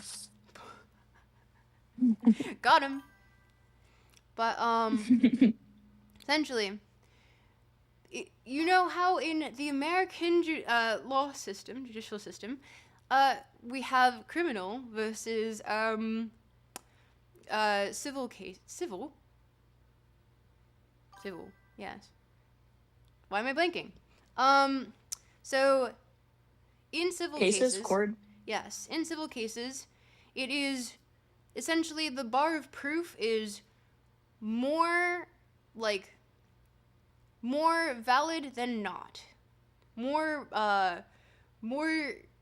closer to the truth than not. As opposed to the bar for a criminal case is beyond reasonable doubt. So you don't want to lock someone up because they probably murdered someone. Yeah, it needs to be proven beyond reasonable doubt. Okay. truth by tort. So, inductive arguments are the civil cases of philosophy. So, Okay. they are only supposed to give probable support to the conclusion, but they are not meant to be the airtight structure that is a deductive argument. So, when you get to an argument like God does or does not exist, we're reaching for something that we can't prove. We have no means of proving right now. We can go back and forth ad nauseum, but you can present an argument in an inductive form, and we can extrapolate that may or may not be the case. It is probably or probably not true. So, we have argument 4, which is 85% of the students at this university are Republicans. Sonia is a student at this university. Therefore, Sonia is probably a Republican. Okay, that makes sense, I think. Yeah. Yes. And it's also, it's saying probably, because like, it says something about the percentage of students being a Republican there, and then about the chance of Sonia being a Republican. Yes. So it's not definitive. I see the difference, I think. Yes. Now, it's still talking about deductive arguments here. How could they? How could Why, they? I know. Why do they do that? So, wait, no, it did speak quickly here about strong or weak. So, if an inductive argument succeeds in lending a very probable support to their conclusions, it is said to be strong. If not, it is said to be weak. So, really quickly, inductive argument, strong or weak argument, depending on how much probable support it lends to the conclusion. Strong or weak. Okay. So you can say like it's a strong probability or a weak, like a small probability. Yeah. Kinda. So inductive arguments, different grading scale, we'll call it, yeah? It is either a strong argument or a weak argument. And then we have the premise of if it is cogent. So when a strong inductive argument has true premises, it is said to be cogent. So argument 2, which was the one about whether or not God exists because university students say so, is considered weak because that's not really a good assessment of whether, like, that doesn't really back that up logically. So it is considered a weak argument. Argument 4 is strong.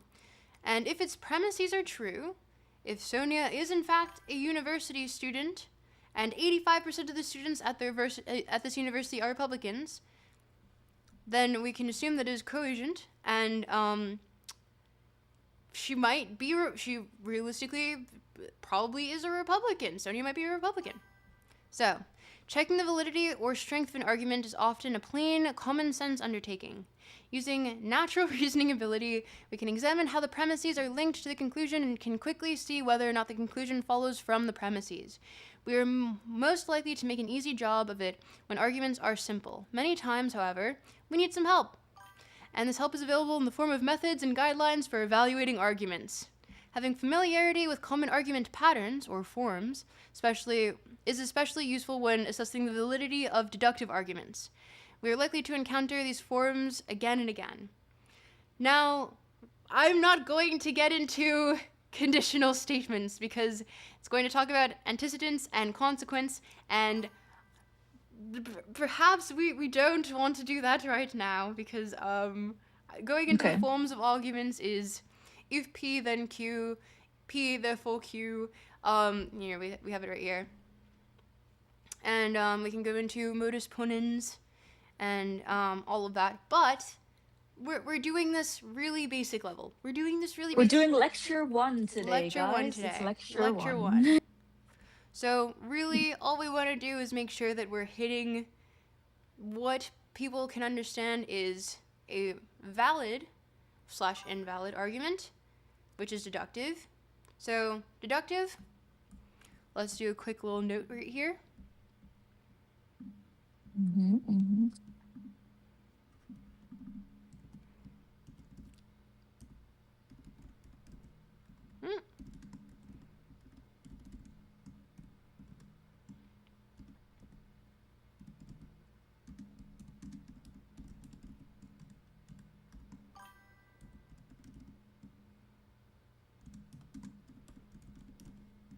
So deductive argument, it's either valid or invalid.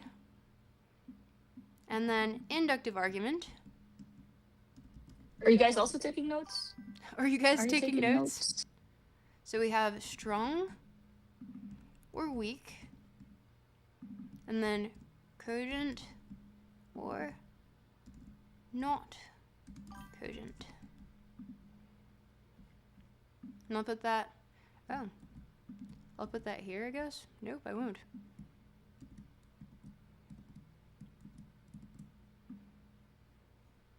I can't take this to the next page. Whack. What? That's crazy. I know, right? Why? I don't know. Who made this?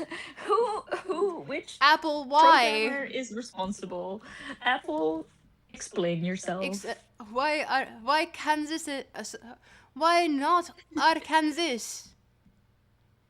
What do you mean it's Arkansas? It's one of my favorite wines. Yes. I miss those days. Yeah. Okay. Here we go. Can we see it on screen, everyone? No, we can't. Sorry. Now we can. So we have deductive argument is either valid or invalid, and then based on whether or not it is valid, because it needs to follow proper form, it is sound or unsound based on the truth of the premises.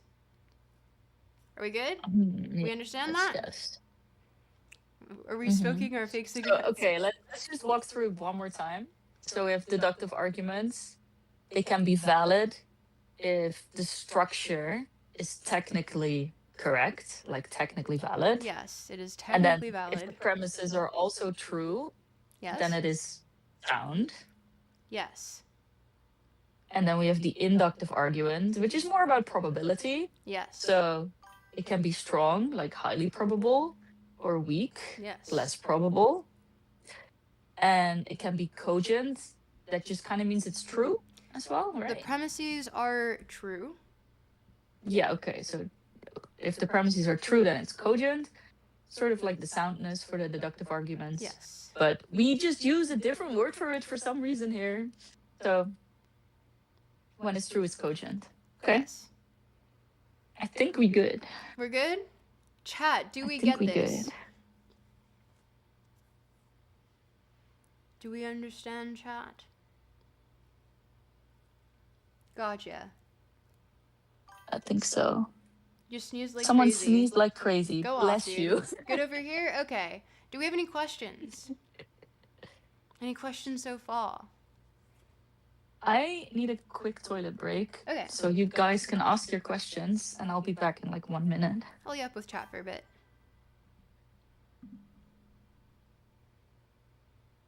Hello, hello, Moose on the Loose. Hello. Okay, hi. Hello. I'm larger and more in frame now. How are we doing, chat? Do we understand these notes right here for you? Troll in here briefly. Oh, you guys should have told me. I would have, who wants to be...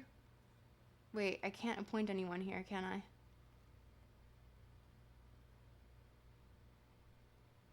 Yes, and thank you. Of course, add ind? Can we overcome former STEM Lord in recovery here? Upping the STEM bro at heart. Hey, listen, it's okay. You know what? We love... Okay, I was definitely a humanities person, but I ended up doing STEM Lord stuff because I was like... I kind of just it makes more money, but yeah, there's an entire discipline dedicated to find the truth in matters of jurisprudence, and it is clearly over a millennia of thoughts contributed and included truths is one of the hardest things to find, and someone is teaching us to find universal truth by logic. Oh, this is the troll? Heard. Time out. Sorry I got timed out, but hey, do things in good faith. If everything was made of styrofoam, then love would cost a dime? Invalid argument. Invalid argument! Invalid argument! We cannot accept such things. Sorry. But, alas. I'm back. Your favorite performative male. Favorite performative male is back. Audience surrogate for favorite performative male is back. Internet ugly. I have my book. I have my matcha. Considering yourself a STEM or humanities person is also kind of whack. I just like learning things. Hey, senators, we agree on that front, definitely. We definitely agree on that front. Because the thing is that a lot of stems from humanities. What a concept. What a concept. So, Whoa. Small Restart says, where's the bespeckled female? We only have a performative male here. Yep. Only males in this stream. We have a performative male and exclamation point male for me for reasons. I don't know. If JMG wants to do that. Why male? Dying of Nothing says he seems to think it's devastating to say that Phil doesn't have the same standards as Law and was getting off on LARPing. As the expert, can be performative, no dirt stash. You need to get a dirt stash, dude! I'm kind of tempted to draw it on now, but... you have time. Hey, you have capitalist realism in your hands. I think that's like, Yes. it's too advanced for the performative male. Is Favorite it? masculine men streamers. Look at this. Look at this. Look at this. Who's gonna be more masculine?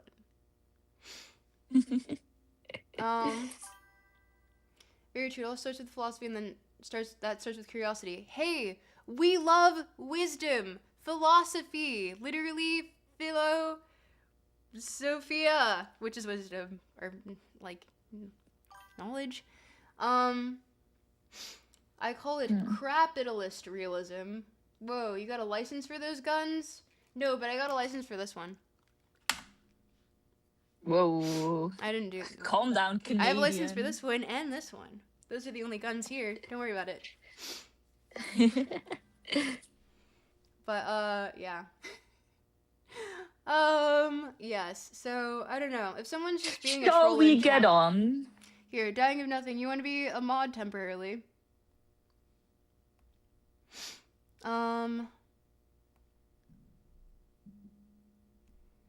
You are a temporary mod. Wow, aren't you lucky? Shit. But yeah. Keep the rest of chat in check while we get on with the lecture. Yeah. Well, I mean, I think that we covered everything, honestly. Yeah, we sped through this then. Yeah. Helmet said he would See vote for me validity, as a mod. soundness, strong, Hell weak. yes. Oh, sorry. I just picked the first person who was yapping. But Gulag opens now. Hey, don't get too crazy with that power. I will revoke it. But yeah, we can do some logical arguments as it relates to the soundness of the forms. Different types of arguments. So this is affirming the consequent, denying the antecedent. Some practice questions. Yeah. So here we have valid and invalid forms. Here, let me make myself smaller again. So. King's so big right now. Whoa. Yeah. Let's take it. But, okay, so we have valid argument forms, so modus ponens and modus tollens. And then we have invalid forms, which is affirming the consequent, which is not a valid form, and denying the antecedent, which is also not a valid form. So we can do this really quickly. These are just forms of arguments that you can quickly discern. Okay. And that's just the name of that form. So like Yes. affirming the antecedent, modus ponens. Yeah. So This is what you call this when someone does this. Yeah, so here, let me scroll up so I can point properly. If P, then Q. P would be the antecedent. So if we affirm that P is true, which is what we're saying right here. So if we say P is true, so if P, then Q. If P is true, then Q is true, or like Q is the case. Okay. And then we say P is, sorry, no. Is let the me case. Let me reframe that. Sorry. If P is the case, then Q is the case. And then we say in our second premise, P is the case. In our conclusion, we say, therefore, Q is also the case. That is a valid argument form. Yeah, this sounds right. Because you literally are saying, well, if P is the case, then always also Q. Mind your P's and Q's. So we have P, and then therefore we also have Q, because you literally just said that earlier. So Yes. Yeah, it follows. So an example would be, if Spot barks, a burglar is in the house. Spot is barking, therefore a burglar is in the house. Can we prove that these things are true? No. We don't know. We don't know right now. But is it a valid argument But it is form? valid. Is it a valid argument form? Yes, because we are affirming the antecedent. So, if Spot barks, a burglar is in the house.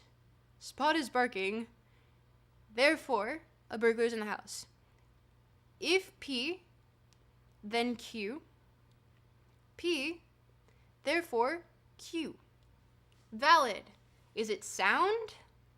No, soundness depends on whether or not the premises are true. Validity does not require the premises to be true. Are we good on that? We're good? Yep. And then denying the consequent. So if P, modus tollens, denying the consequent. If P, then Q. And then it is not Q, therefore not P.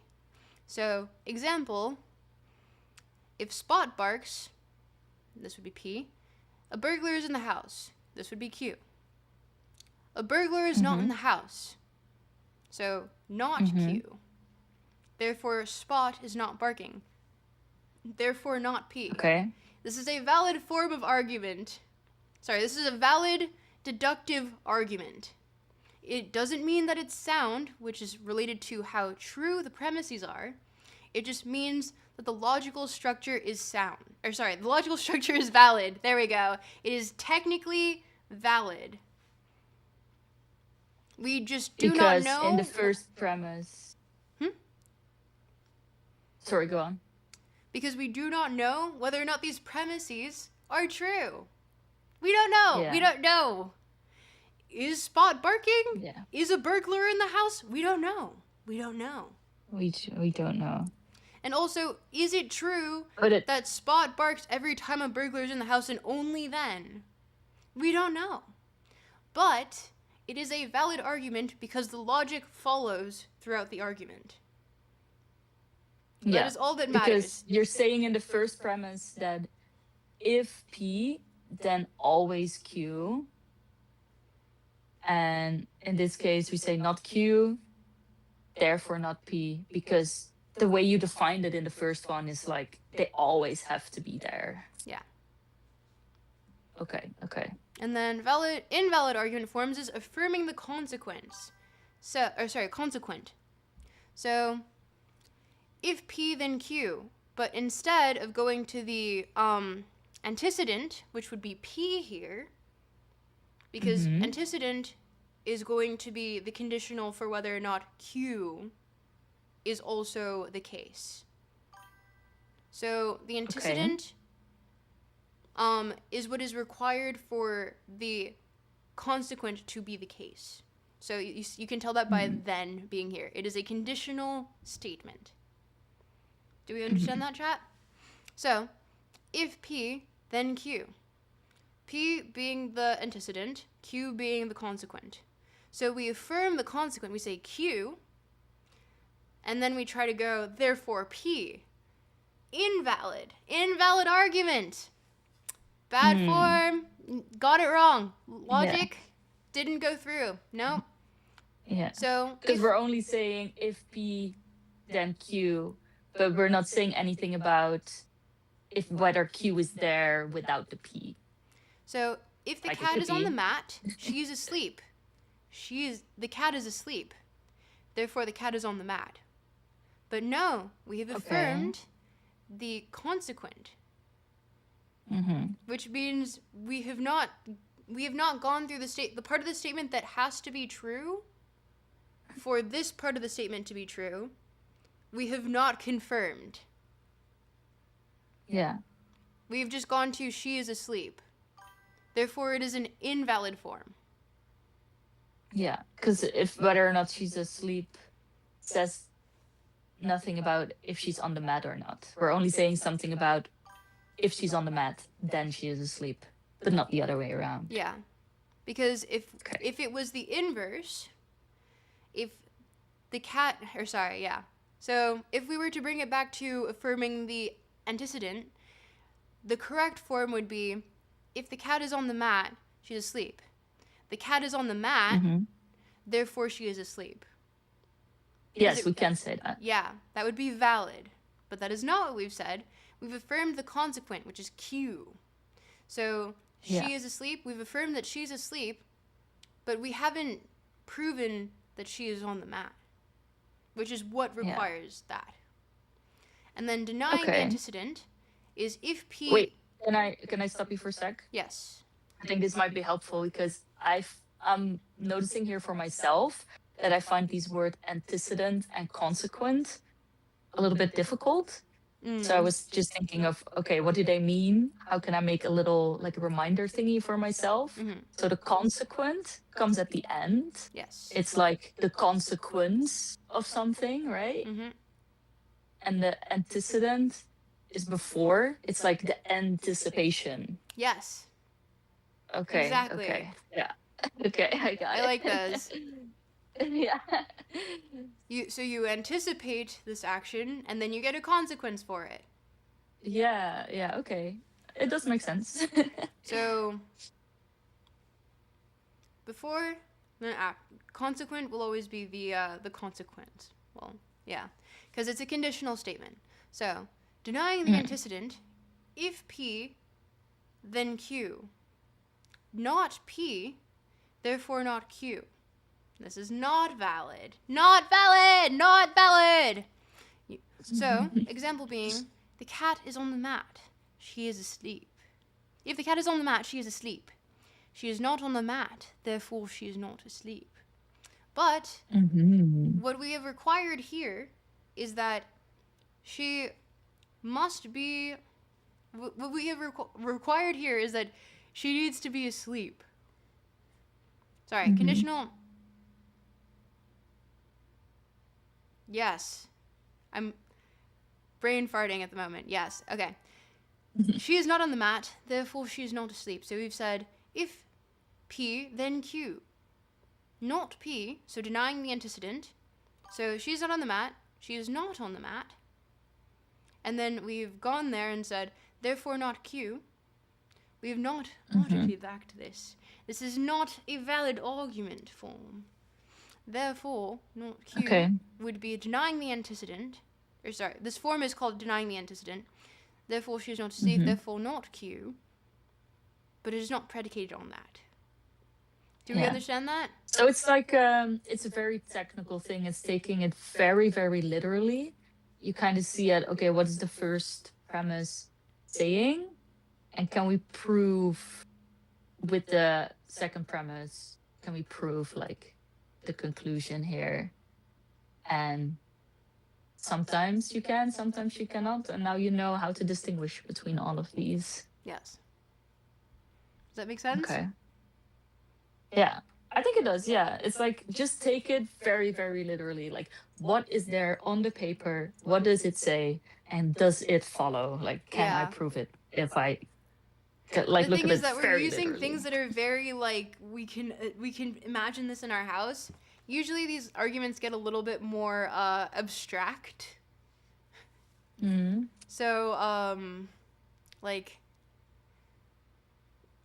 I don't know, proving the existence of God or something, in which Mm-hmm. you would see a valid form of these arguments, or even then you could do it like, because this is also a very short deductive argument, you're just kind of recognizing the form.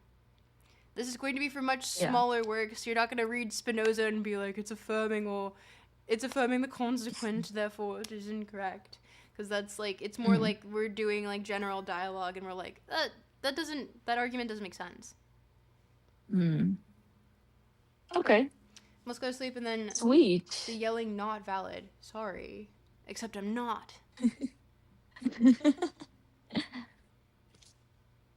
Need to pay attention. Wake up. Wake up, wake up. And we can go through more examples. But I think we might confuse the audience. We could. I don't know. Do you guys want homework? Do you want homework? Because I can provide homework Is probably in the this description. okay? Is this text publicly available No. or not? It is literally No. my textbook from when I was still in university. Yeah. So you guys are getting free textbook over here by You're watching getting the a stream? small clip of it, which is fine. Mm-hmm. Also, we're transforming the media or something like that. Yes, we're speaking on the matter. But Yeah. casuistry becomes inevitable in this field. Give it says dying of nothing. Give what? Give the textbook. Someone wants the homework. I think Oh, someone give wants the homework. Okay. So I'll make homework and I can post that in the description if you guys want to practice like these forms. You don't want homework. Well, okay, you're not required to do homework. I'm just saying You like don't have you to do do want the homework. give the homework. Give it. I never even did homework in school. Did you pass? But yeah. That's crazy. I can give I mean, I also didn't do homework in high school, but You didn't have homework? oh, I did. I just didn't do it. What? Oh man, this is how I know I was super type A. I was like definitely always like I would speed run my homework, but I would like I wanted the best. Well, I did have the best grades, but just an No. overachiever, I guess. Which is funny because I didn't actually like philosophy until I got to university. But yeah. But you've always been a little like high achiever. I can tell, yeah. Perhaps. In Dutch culture we have this we call it sixes culture, where a 6 out of 10 is enough to pass. So everyone just strives for a 6 and that's it. Oh, really? Yeah. No, my dad would have killed me. I was raised in a very strict household, we'll say. Yeah, I passed. I just never did homework. Introduction to Symbolic Logic by Langer for free from Anna's archive. Hey, that is technically not free, but I didn't tell you that, so. But yeah, you can find a lot of these things, you know. On places. You on can find them places. somewhere, I'm not maybe. endorsing you to do such a thing, but the book is linked. I can put the ISBN as well. In the description of the YouTube video. Or sorry, the YouTube live stream. So, it is Philosophy Here and Now, 3rd edition by Louis Vaughn. And if you'd like to find that and, you know, definitely pay for it. Definitely. Yep. There are no other ways to get it for free. Definitely not. Definitely no. not. Definitely not. Okay, so wait, what is the homework gonna be? Did you think of homework actually in advance already, or are you just gonna put it in the Discord? I can put it in the description of the YouTube live once like just as a VOD. So if people want to Ah, actually okay. Yeah. practice, I'll leave something down there for you to get and work on to see if you're, and I'll put like also the answers as well, because I did have homework back then, and because I back up everything, I have it saved so you guys can have my old homework. But Wow.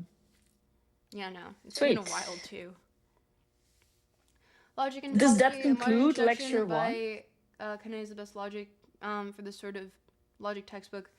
Sort of thing I recommend. The thing is that we're only going through logic for this part. We're doing philosophy 101. We're not doing a logic class.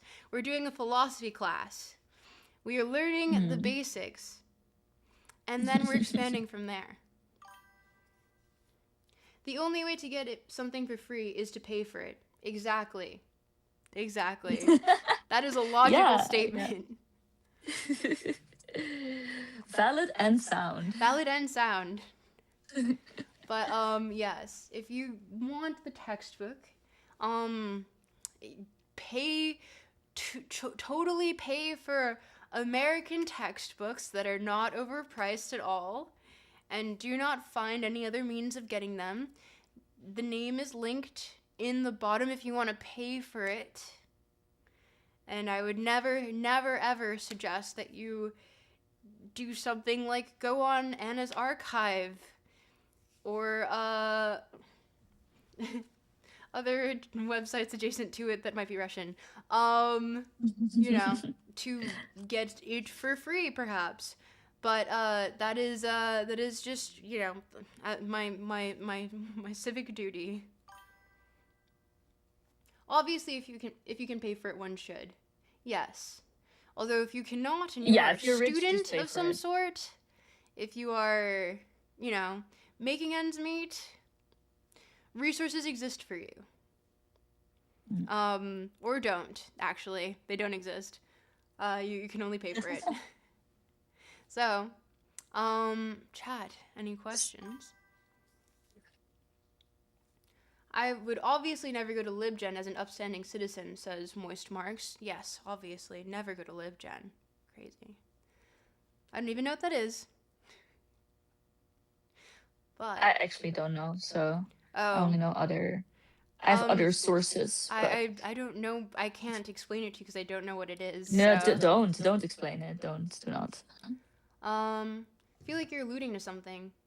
What could I be alluding What? to? Us? I'm alluding to paying for the textbook that is probably a few $100 US. Yeah. Academic textbooks are crazy expensive. That's, yeah. A few hundred though, that's for my psychology courses. Sometimes I had to pay like 80 euros for a book, which I already thought was outrageous. No, these were But like multiple a few hundred, yeah. Luckily, I was in the That's honors crazy. college, so I got I had a stipend for books and stuff. But you know, I definitely used the stipend on getting those books. Nothing else. It's called being schizophrenic and having knowledge revealed through gnosis. Duh. Yeah. Source, exactly. my dreams. Source, also prophetic visions. Esoteric knowledge bestowed upon me. But yeah, I can give the homework. I'll link it in the description of the video, this VOD. And if you would all like, I can also we didn't get to go through much of the history, which is more of like what I'm interested in. Well, no, I'm interested in Well, if both. you wanna. Well, we can go through the pre-Socratics because there was a mention of them prior, but also we can do we can talk about like a lot of my professors were homies and would just give everyone the PDF to the textbooks lol. I had a few that were like that, but some were definitely like friends with the person who published the book and wanted us to pay for it, and I was like, crazy that you would want such a thing, but yeah.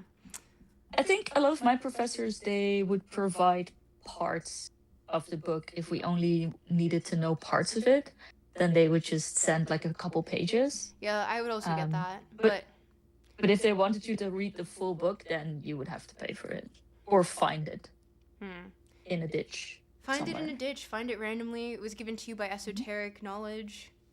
You saw it in a prophetic... You got the entire textbook in a prophetic dream and wrote it down manually in the exact same format that it was published in. Oh yeah, I paid like $80 for one of the professor's texts, and it was just a binder full of printed pages. That's such dog shit. Anyway, Alexandria of Hypatia... Who that? was the greatest philosopher of her day, which is to say, 370 to 415 AD. What a day. She lived in the Greek What a city day of to be. Alexandria, in which in the 4th century... Sorry, I'm reading this from a very small screen. I'm also reading this with myself in front of it.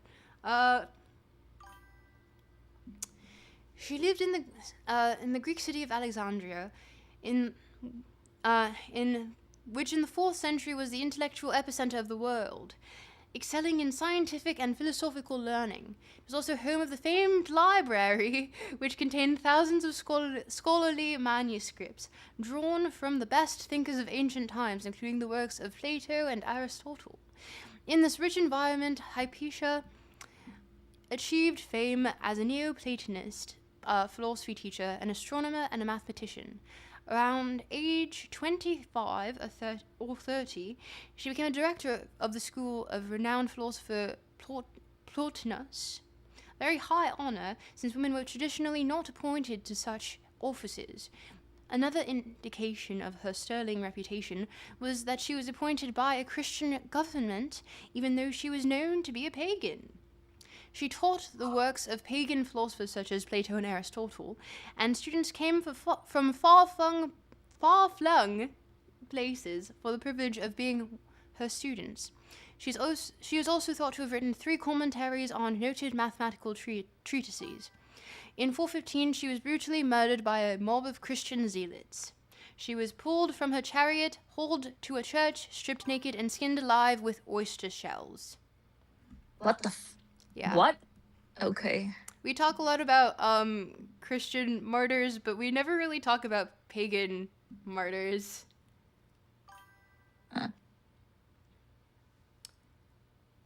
Yeah.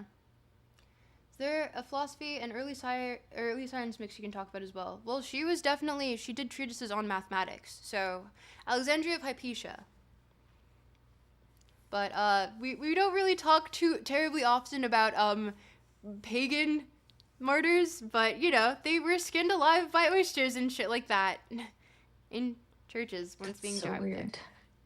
How does it, like, I'm trying to visualize this. I don't really want to, but it cannot be. How would one even be skinned by, like, with a lot of people, or like very slowly, bit by bit, like? But hey, let's Let's talk not. more about some other. So we have early female philosophers, like Themistoclea, Agrinote, and Theano. So among the pre-Socratics, Pythagoras is the most famous. He gave the Pythagorean theorem, a geometry class staple. So you know Pythagorean theorem. We've heard of this trigonometry. dude. Let's go. But guess who taught Pythagoras, who he references more than once, oftentimes citing basically her for many of his works, but she's almost never talked about as it relates to mathematical proofs unless you really want to go into the history of it. But ancient sources indicate that women were active in early Pythagorean societies and may have played a central role in the development of early Pythagorean philosophy. Diogenes Laertius reports that Aristonexus asserts that Pythagoras derived the greater part of his ethical doctrines from Themistoclea, the priestess of Delphi. So this is Pythagoras literally saying he got his shit from Themistoclea. Nice. Yee. So women could be teachers and stuff, and philosophers, scientists It depends. back in the day. There have been multiple Alexandrias throughout time. So, sleepwalking. But, so, early Pythagoreans viewed cosmos, viewed the cosmos or universe, blah, blah, blah. Okay. I won't get into this, but, one of the sacred, discourses attributed to Pythagoras is attributed to Pythagoras' daughter, Agrinote. According to Agrinote, the eternal essence of a number is the most providential cause of the whole heaven and earth region in between. Likewise is the root of the continued existence of gods and daemones, as well as that of divine men. Okay. And comment is consistent in one attributed with her mother, Theano of Crotona. In all that exists, all that is real can be distinguished from other things through enumeration. So we're getting to the fundamentals of literal mathematics as it relates to us separating things materially. Well, as it relates to their essence. So we're getting into the metaphysics of it. But this is all pre-Socratic female philosophers, essentially. So early Pythagoreans, even though technically some of them predate him. Kind of. Well, yeah, some of them predate him. So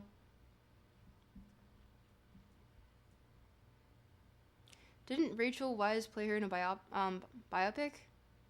I have no idea. Wait, Yeah, no. I also read that. I was like, I don't know. I know that they brought her up in The Good Place. That was funny. I was like, whoa, Alexandria of Hypatia brought up? What? Weird fucking pull, but hell shit. Yeah. Yeah. But yeah. We can go through other pre-Socratics, but here we go into fallacious reasoning, which is for next stream. Sorry guys. Next stream is going to be allocated Not today. Allocated to going through fallacious arguments, common logical fallacies, and I'll give you homework for that as well, because I would say perhaps it is probably like the thing that I use the most day to day as it relates to things that I consume online, because it is essentially the best way to kind of call bullshit very quickly on arguments that you're like, I can't really parse why this feels wrong, but it sounds wrong. All of a sudden, you get really good at looking at arguments and being like, this is this, that is that, this is this, that is that. And you're like, oh, no, this, like, Hassan just said something fucking wrong. It's, like, literally just an appeal to authority.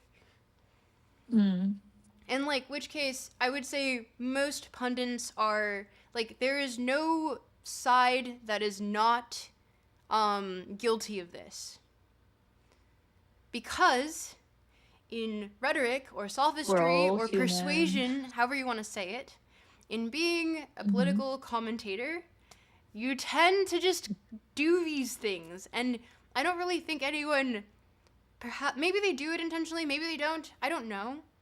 I won't pretend that I do know.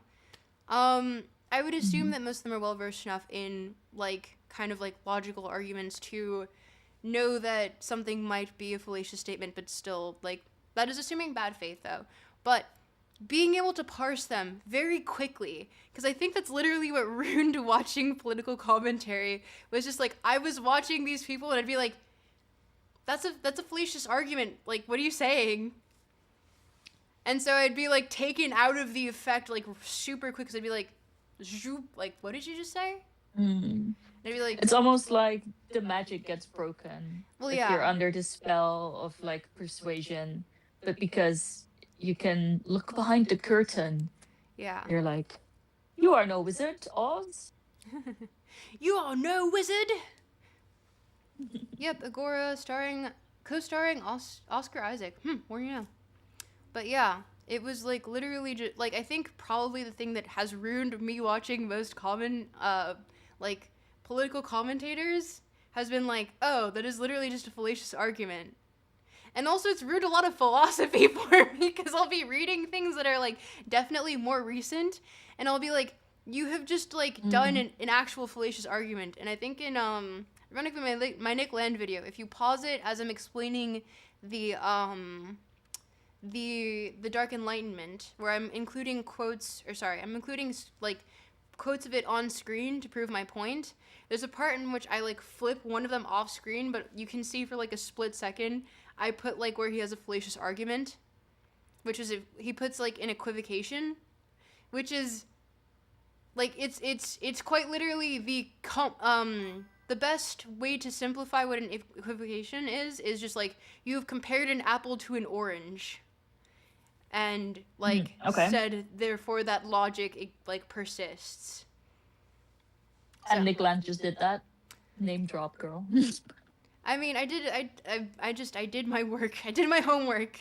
So I read through that and I was like, why the fuck did this guy get a fucking PhD in philosophy and include a fallacious argument in his like work? But I guess he had been kind of already kicked from the CCRU at that point, and he was in Taiwan, I believe, teaching English. So, or not Taiwan, Hong Kong. Yeah. Yeah, Hong Kong, right? Yeah. Suspension of disbelief. There are still good people out there. For example, Loner Box. I've never heard of Loner Box. Check out old Viking punishment Blood Eagle. Ooh, no. I think I know which one that is. Who needs logic when you have Substack? So true. Most of the shit I see on Substack, I'm like, ugh. I will say, knowing logical fallacies off the top of your head will ruin the magic of most political commentary. Sometimes like philosophical commentary. People that you watch online that have takes on things. And perhaps philosophy is Americans is too political, philosophy is better. The thing is that in America, I didn't have a philosophy class. I had like civics at best. But it was like kind of just taught offhandedly, and it wasn't really like a focus, which is why I thought I didn't have an interest in philosophy, because I was like, why would I care about this shit? And then I got to university and my professor was like, you would like this. And I was like, what do you mean? He was like, come with me, office hours. And then we just yapped. And it was so cool. He was like actually just helpful and awesome. And I would love to shout him out, but I don't want to fucking dox myself or him. But yeah, it's just like he took the time to actually be like, no, I can tell that you would like this. Here, read, have this, and like let's yap. And I was just like, also just the basics of logic should be taught to every person ever. I feel like because it's just so important to have these tools to your disposal. Basically. Yeah. But I think that's why, like you said, it will ruin the magic of some things, but that's good because you're under his spell and you don't even realize it. Well, once again, but as Socrates said, an unexamined life is not one worth living, because you are essentially taking on these beliefs and not analyzing why you have them, and not analyzing the logic behind them, and all like because when you strip them down to the core, and this is why I guess I find myself in these spaces that are very like philosophically inclined and people tend to respect me, it's just like it's so like muscle memory at this point of just being like, I'm listening to someone do political commentary and I'm like, that is fundamentally just like a fallacious argument. Why would you say that? Like, you know better. You know better, but you're using rhetoric for sophistry. And I find it really like it gave me a lot of like a lack of hope, which is why I kind of wanted to do this series on philosophy and kind of just give people the frameworks to dissect these arguments. Because once you kind of understand the framework in which you've been operating through, you can question it, but also you can use other frameworks and put them in and be like, okay, I'm examining this through this framework. Does this still is the logic still logicking, if you will? And it's just this is super useful. I do want to say though, don't be that annoying person. Like, don't be too annoying, don't be too aggressive when you start noticing these types of things within other people, because most people aren't aware of these things. So you have to very softly and carefully explain to them. Yeah, I mean, And don't be like, no one likes an you're doing this, da, actually. da, da. Like, don't be annoying about it. But Don't be also, I annoying would about say it. that there's a learning curve that comes with it. I definitely had an actually phase. So, be cognizant of it, but also, like, it is just helpful because you will just notice points in time where you're just like, why did I ever believe this? Like, why did I kind of just take this as truth? And then you're like, oh, I've just kind of taken a lot of this in without really acknowledging where I got it from or the validity of these statements, and then being like, because a lot of times, especially commentators online, will appeal to emotions first, and once they hit that pathos, everything else is kind of just like, we don't need to go to logos. What? You don't need logic. You just need Mm. emotions.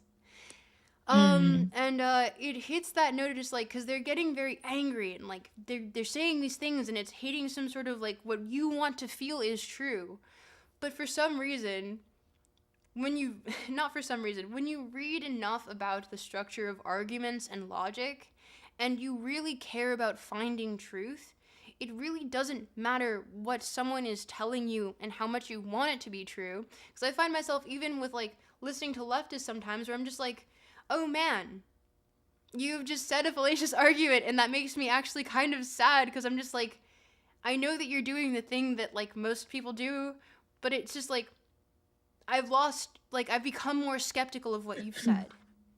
And Yeah. most commentators are like guilty of this. I don't think I know anyone that is like truly a Puritan about the content that they produce and how much of a sophist they are. Because I think there is a lot of strength that comes from being incorrect and stating that, like, oh, I didn't know that. This new information came up that I haven't taken into account. Or, hey, this isn't fundamentally aligned with my beliefs.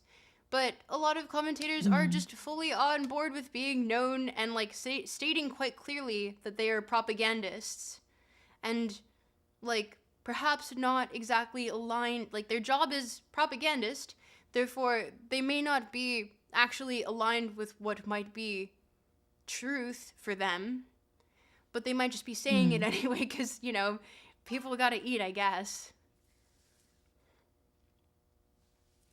Yep. Tons of people with PhDs are Yeah. utter mouth breathers. Got into an argument with the first wave of suffragette LARP, with first wave suffragette LARPer with a with political economy PhD yesterday. Dying for nothing. Don't get into too many arguments. Divorcing inquiry from esteem is a serious hurdle for many. Hey, I'm fucking wrong. I'm fallible. We are human. It is so ingrained in us as humans to be fallible. We are not always Mm. correct. And that's okay. That's No. okay because you know what? It's based to change your mind. It is. And if you get more information and you're like, oh, with this new information, or even if you don't get more information, you just examine a fundamental belief that you've had and you're like, this logic doesn't follow, actually. I don't fundamentally agree with this. Like, why would I think might Mm. makes right? You know, when I think that the logic behind it doesn't make sense. Because, like, Yeah. then it's like, do we appoint military officials as all of our, like, sort of, all of our government, you know? Do we appoint athletes? Maybe not. Maybe not. Like, what is justice, you know? But, yeah, it's just essentially, like, when you slowly, like, start taking apart your ego from truth, and you start being like, oh, I don't fundamentally agree with this, which is why I'm very much on, like, this. I have two North Stars, which makes no sense because you don't have two North Stars, but, it's egalitarianism and humanitarianism. These are the things that I aim for. Unless there's like nuance in an argument that would require me to like kind of be like, oh wait, no, I need to reconsider this. But for the most part, those are my North Stars. Those align me with what is the Okay. North American left at the moment. because I don't know. You can look up the wiki page if you want. Also, geopolitically, you have to say what time period and what anarchic state you're referring to. So I would say North American as it relates to the U.S. of A., but also modern day. So that would align me. Egalitarian, humanitarian would align me with the North American right. Does this come with its own caveats and arguments about this, that, and the third with ethics that relates to scarcity of resources? Yes. Yes, that all has nuance. Yes. How did you know? But it keeps me grounded in understanding arguments in which I'm like, the loss of human life, if it can be avoided, is fundamentally a value that I think is virtuous. We should not view humans as efficiency problems. If we lose a singular human life and it could have been avoided, I believe personally that we have failed. That is my Okay. North Star, my guiding principle. But essentially, when you take these arguments that these political commentators say, these, I don't know, social commentators say, what have you, you can very easily, even if it comes to like YouTube drama, I hear, actually, no, those are the most egregious ones, I will say. They do constant fallacious arguments, and it's like, you literally just appealed to, like, the populace popularity for why you think that this statement is logical. When it's like, no, it can be wrong even if it is believed by a lot of people. So that is me getting into kind of fallacious arguments as it relates to how you interact with media. Because once again, media literacy is so important. And we consume a lot. But perhaps we've forgotten how to consume critically. And I think the fun part is that later on, you are able to actually add more to this discourse. Because you now understand it and you can be like, I don't agree with this, and I know why I don't agree with this, and here is why. And here's a very articulate, very respectful, very polite, but still very, like, succinct reasoning as to why I disagree with you. And you can have discussions from there, because that makes it a lot easier and better, and that's cool. Media literacy as a concept presupposes a privileged frame that does not abstractly exist. Define that, because what do you mean by privileged frame? At the very least, I look to qualify the impressional/perspectival nature of what I'm saying. Presume that whatever we're going to talk about seriously is going to be extremely complicated by default, contrary to all common sense flattening. I mean, I guess it depends on what context you're looking at, whatever you're examining in. Like, are you assuming, like, mass media? Like, you watching, like, drama slop YouTubers and saying, like, thinking about this? But, yeah. If I can give a little spiel on this, Yeah. I think what we did here partly today is giving you tools to turn on your brain. Because what I see a lot happening with a lot of people is we're training ourselves to shut off our brains. Yeah. We don't need to make any decisions anymore. We don't need to actively think anymore, sort of. So this is like algorithms that choose for you, like TikTok. You don't need to make a decision. It just scrolls. And you literally, you're not training this ability that you have anymore. And eventually we're not going to be able to do anything. Like I spoke to this person, they were reading like a pop philosophy book, and we were kind of talking about it, and they were like, oh yeah, well, I just take pictures of the pages and I put it into AI, and then I have AI explain it to me. And they're not even like reading the words and thinking to themselves, oh, what does this mean?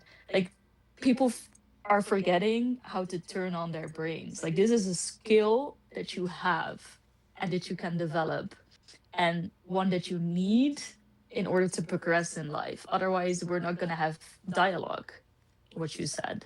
So if we want to be able to discuss things, you need to be able to turn on your brain. Like sometimes it's an active choice that you need to make, and I want you to make that active choice. So do it. Well, also, I think that it actually kind of makes interacting with media kind of more fun, in my opinion. Because I've not. Like, when you become really good at discerning these things very quickly, it becomes a lot more fun to be like, wait, that makes no fucking sense. Like, what are you talking about, dude? Because I remember, like, Mm-hmm. I was watching a stream of someone who was ironically doing like React content, and I was like, oh man, the philosophy here is shit because blah blah blah blah. This is incorrect and that is incorrect and that's fallacious argument. And being like, okay, I can very easily parse bullshit, and being able to parse bullshit is very, I want to say, it's kind of like fulfilling because it's just like I don't, and it's also just easy. I think that's like the weirdest part is that it's like once you get to the point where it's like, oh, I can actually just do this with my brain kind of half off. I'm just so used to this being like that I'm not Mm-hmm. really thinking about the fact that I'm like parsing through this so quickly and I'm recounting all this knowledge in my head. I just am able to very quickly discern like, oh, that doesn't make any sense. Here's why. And I have, it's just it comes from the experience of doing it, not like I'm not doing it consciously anymore. It kind of just happens. But it's still kind of like you become really good at being like, I really like this person because they're really good at making an argument that is like cogent. Mm. Or like, you Yeah. know, that is a really sound argument. Actually, and maybe I don't agree with it, but like it's fucking sound. You don't talk about me? No one cared about politics until media gone mad. Media's always been mad. The things that go the most viral are obviously the things that are the most controversial at the time. And very rarely do things that are actually good crop through. But I think what actually happens here is when you're able to parse these things like fallacious, like argument structures, what is valid, what is invalid, what is sound, what is unsound, what is weak versus what is a strong argument, what is cogent versus not cogent. Um, you're able to essentially kind of like you enjoy things a lot more. You can tell when they're good. And I think that's what I've really gotten the most joy from because I'm just able to like, and obviously good is subjective, but like you're able to tell when things like hit that note for you where you're like, ooh, yes, this hits the friggin' the receptors in my brain that are like, yes, this is really good media. I really like this media. This is good. I love this. Cause like very Yeah. rarely do I read things that I'm like, oh man, thank you for hiding your fucking one sentence thesis in your fucking like 50-page long Substack article. But sometimes I find a fucking piece that I'm like, oh man, this shit hits. This shit's fire. This shit is fantastic. I love this. And you're just like, let's go. I love this. And you just it's a different feeling. You're just able to be like, and not only do I know, like not only do I like it, I know why I like it. It has all of these different aspects of like this argument is really coherent. This thing is really good. It's articulated well. It's like well thought out. These references are not just like people name dropping philosophers that they've barely read. They actually quote it properly and they're backing it up and you're just like, "Oh, damn, this shit hits. This is good." So, yeah. It was me nerding out, sorry, but yeah, I love this shit. So that's why, I don't know, Nerd. reading nerd. Yeah, reading like Nick Land was like actually hell for me because I'd just be like, you were just Mm. using all of this like these stupid like rhetoric tricks to kind of like fool an audience. But if for someone who's read so much of this, you're like when I read Kant, I'm like, oh my god, this is so good. Like On Perpetual Peace is so good.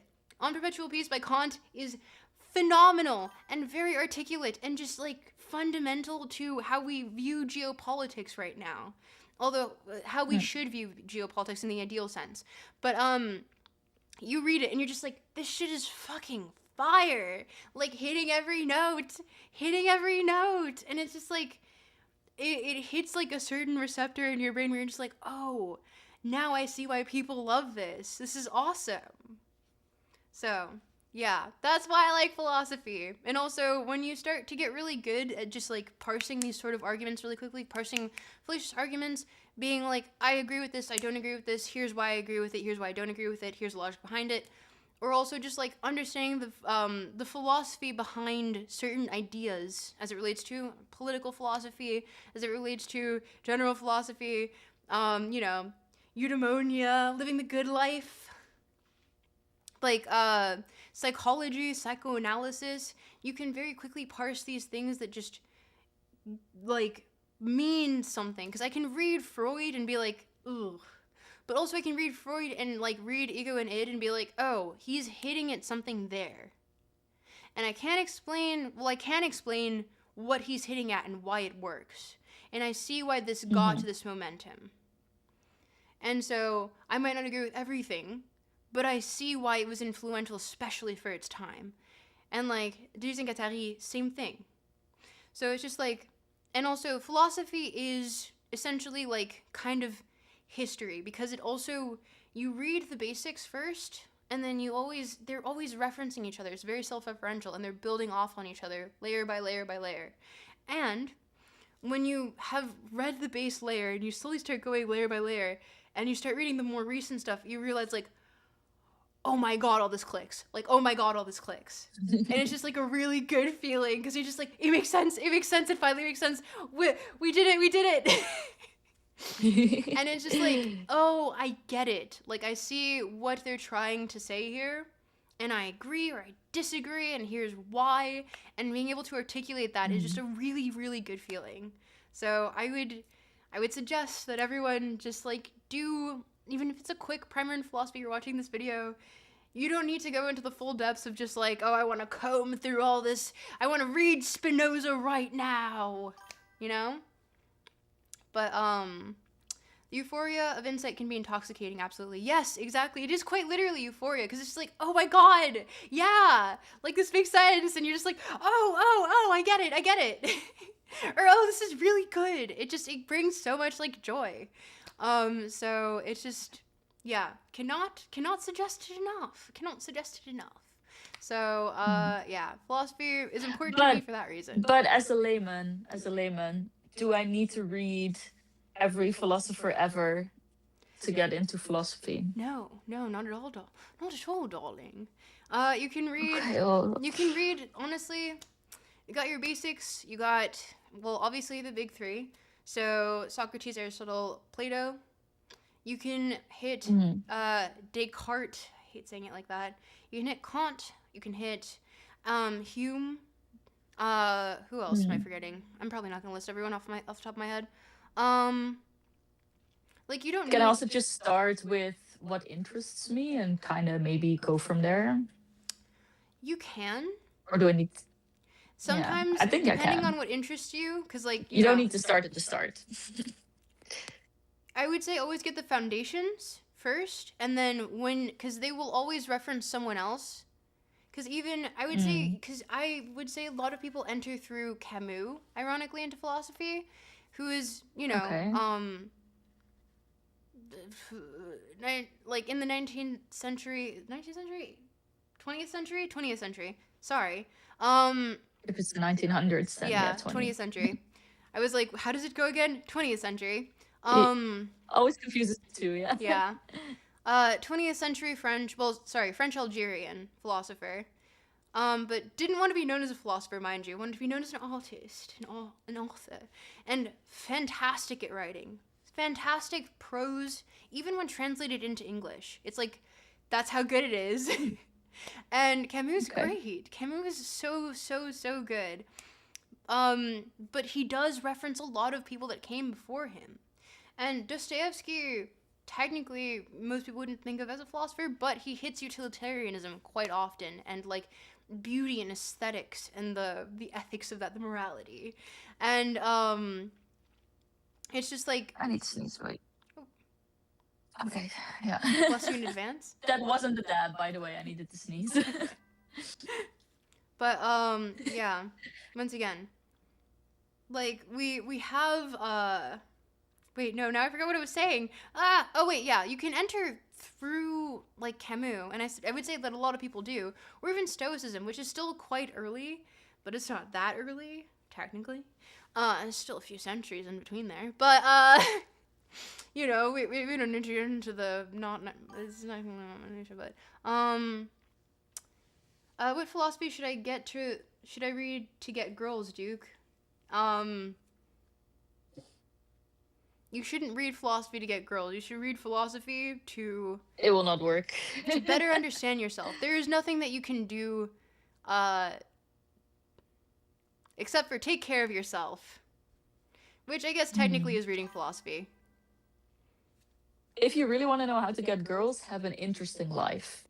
Have a friend group, do things. No, because That I makes you wouldn't even say attractive. that. I think that once again flattens girls to a monolith.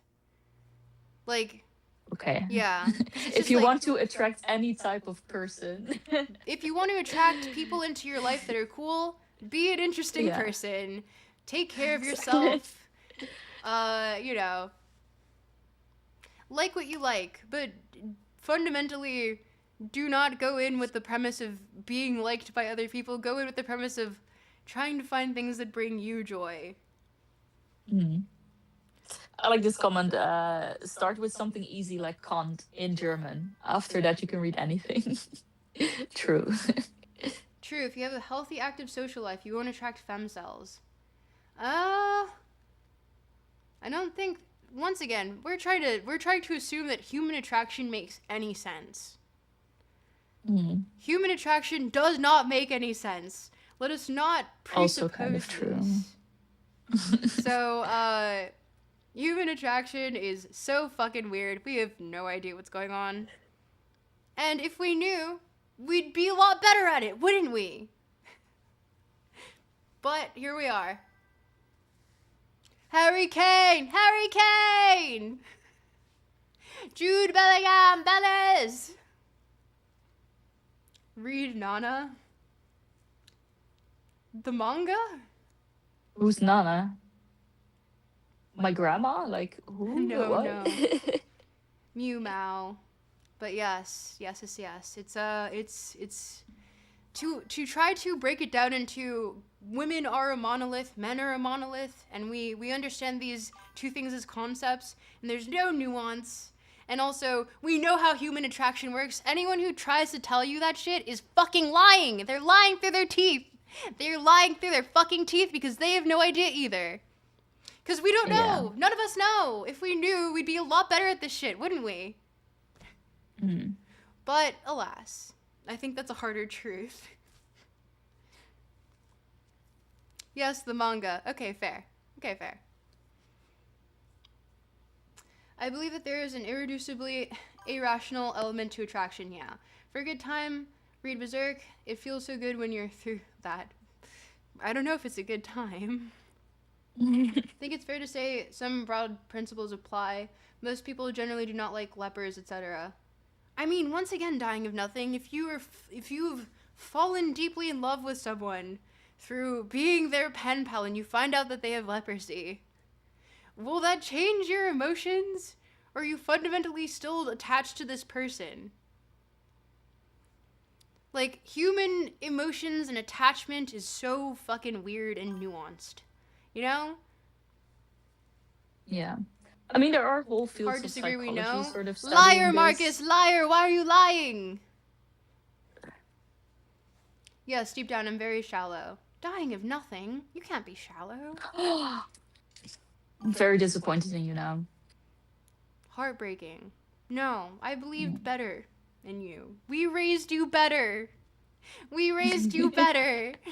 Your two dads here raised you better. Yes.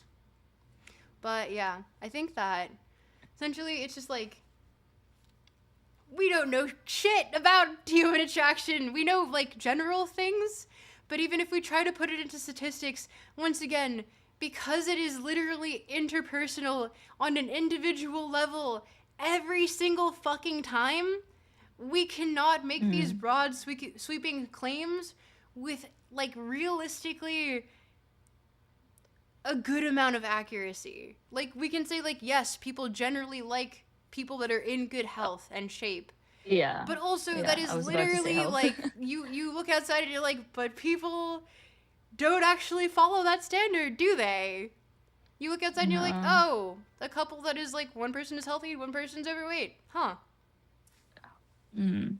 Or Magicians know love this was spells. already a while ago, I feel like, but there was this sort of trend going around where it was like, why are all these female celebrities falling for red boys? And it would be like the most sickly looking boy Well, think man about the that fucking, like, the they Tumblr would be sexy in a man. relationship with. Yeah, yeah, the Tumblr sexy man. Yeah. As the great late tropical stuck, I'm dead. As the great tropical stuck once said, I don't know shit about fuck, and I think that's beautiful. I have said that. I don't know shit about fuck. You don't know shit about fuck. And I think that's beautiful. But yeah. There's this YouTuber who I can only describe as Soda Wizard, and I think he makes this potion. Interesting.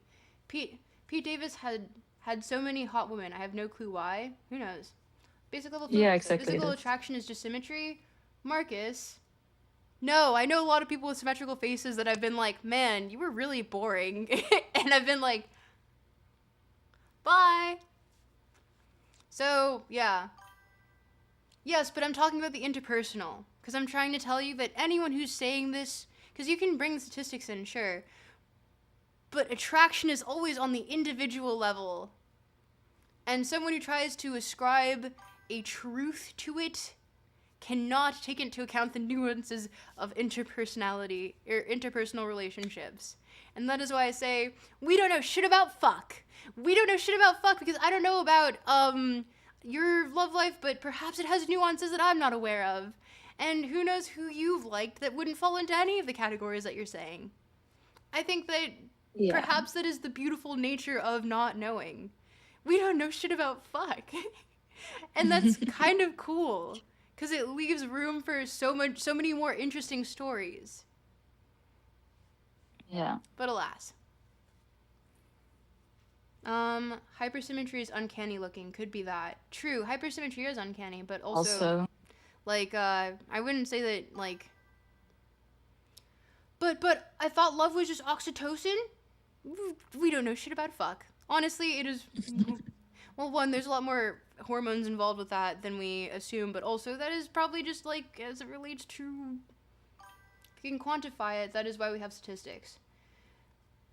Yes, but also statistics to what end? Because will this be universally true as it relates to your interpersonal relationship with someone specific in your life that you have feelings for?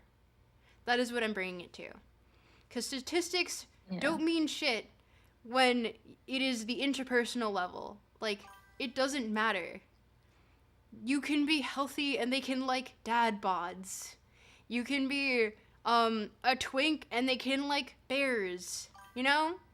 Okay, Marcus, we are acknowledging that you can make broad statements about this and you can do statistics on it. Like, yes, this is possible.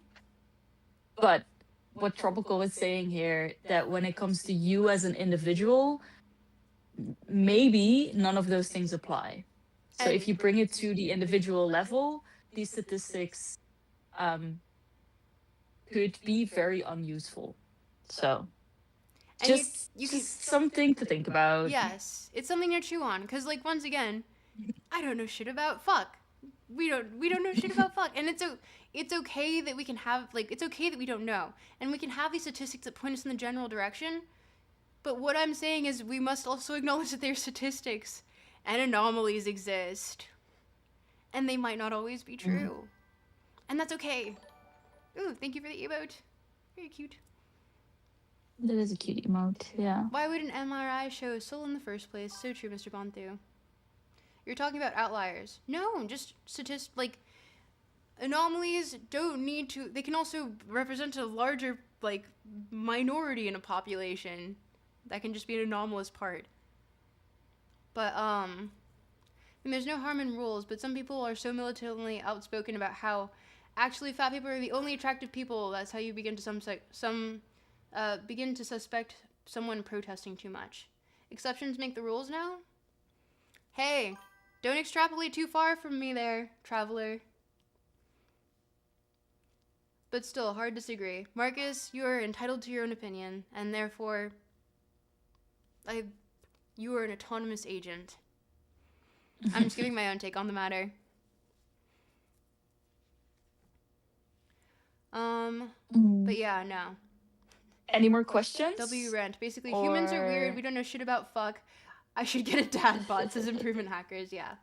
I don't think there's any principle that is unable to, anything in principle that is unable to be comprehended or described. That's very exoteric of you, and I would be inclined to agree. I just think that we don't have enough knowledge on the matter as it stands right now to be able to ascribe, like, these sort of, like, truths that are fundamentally always true as it relates to interpersonal relationships.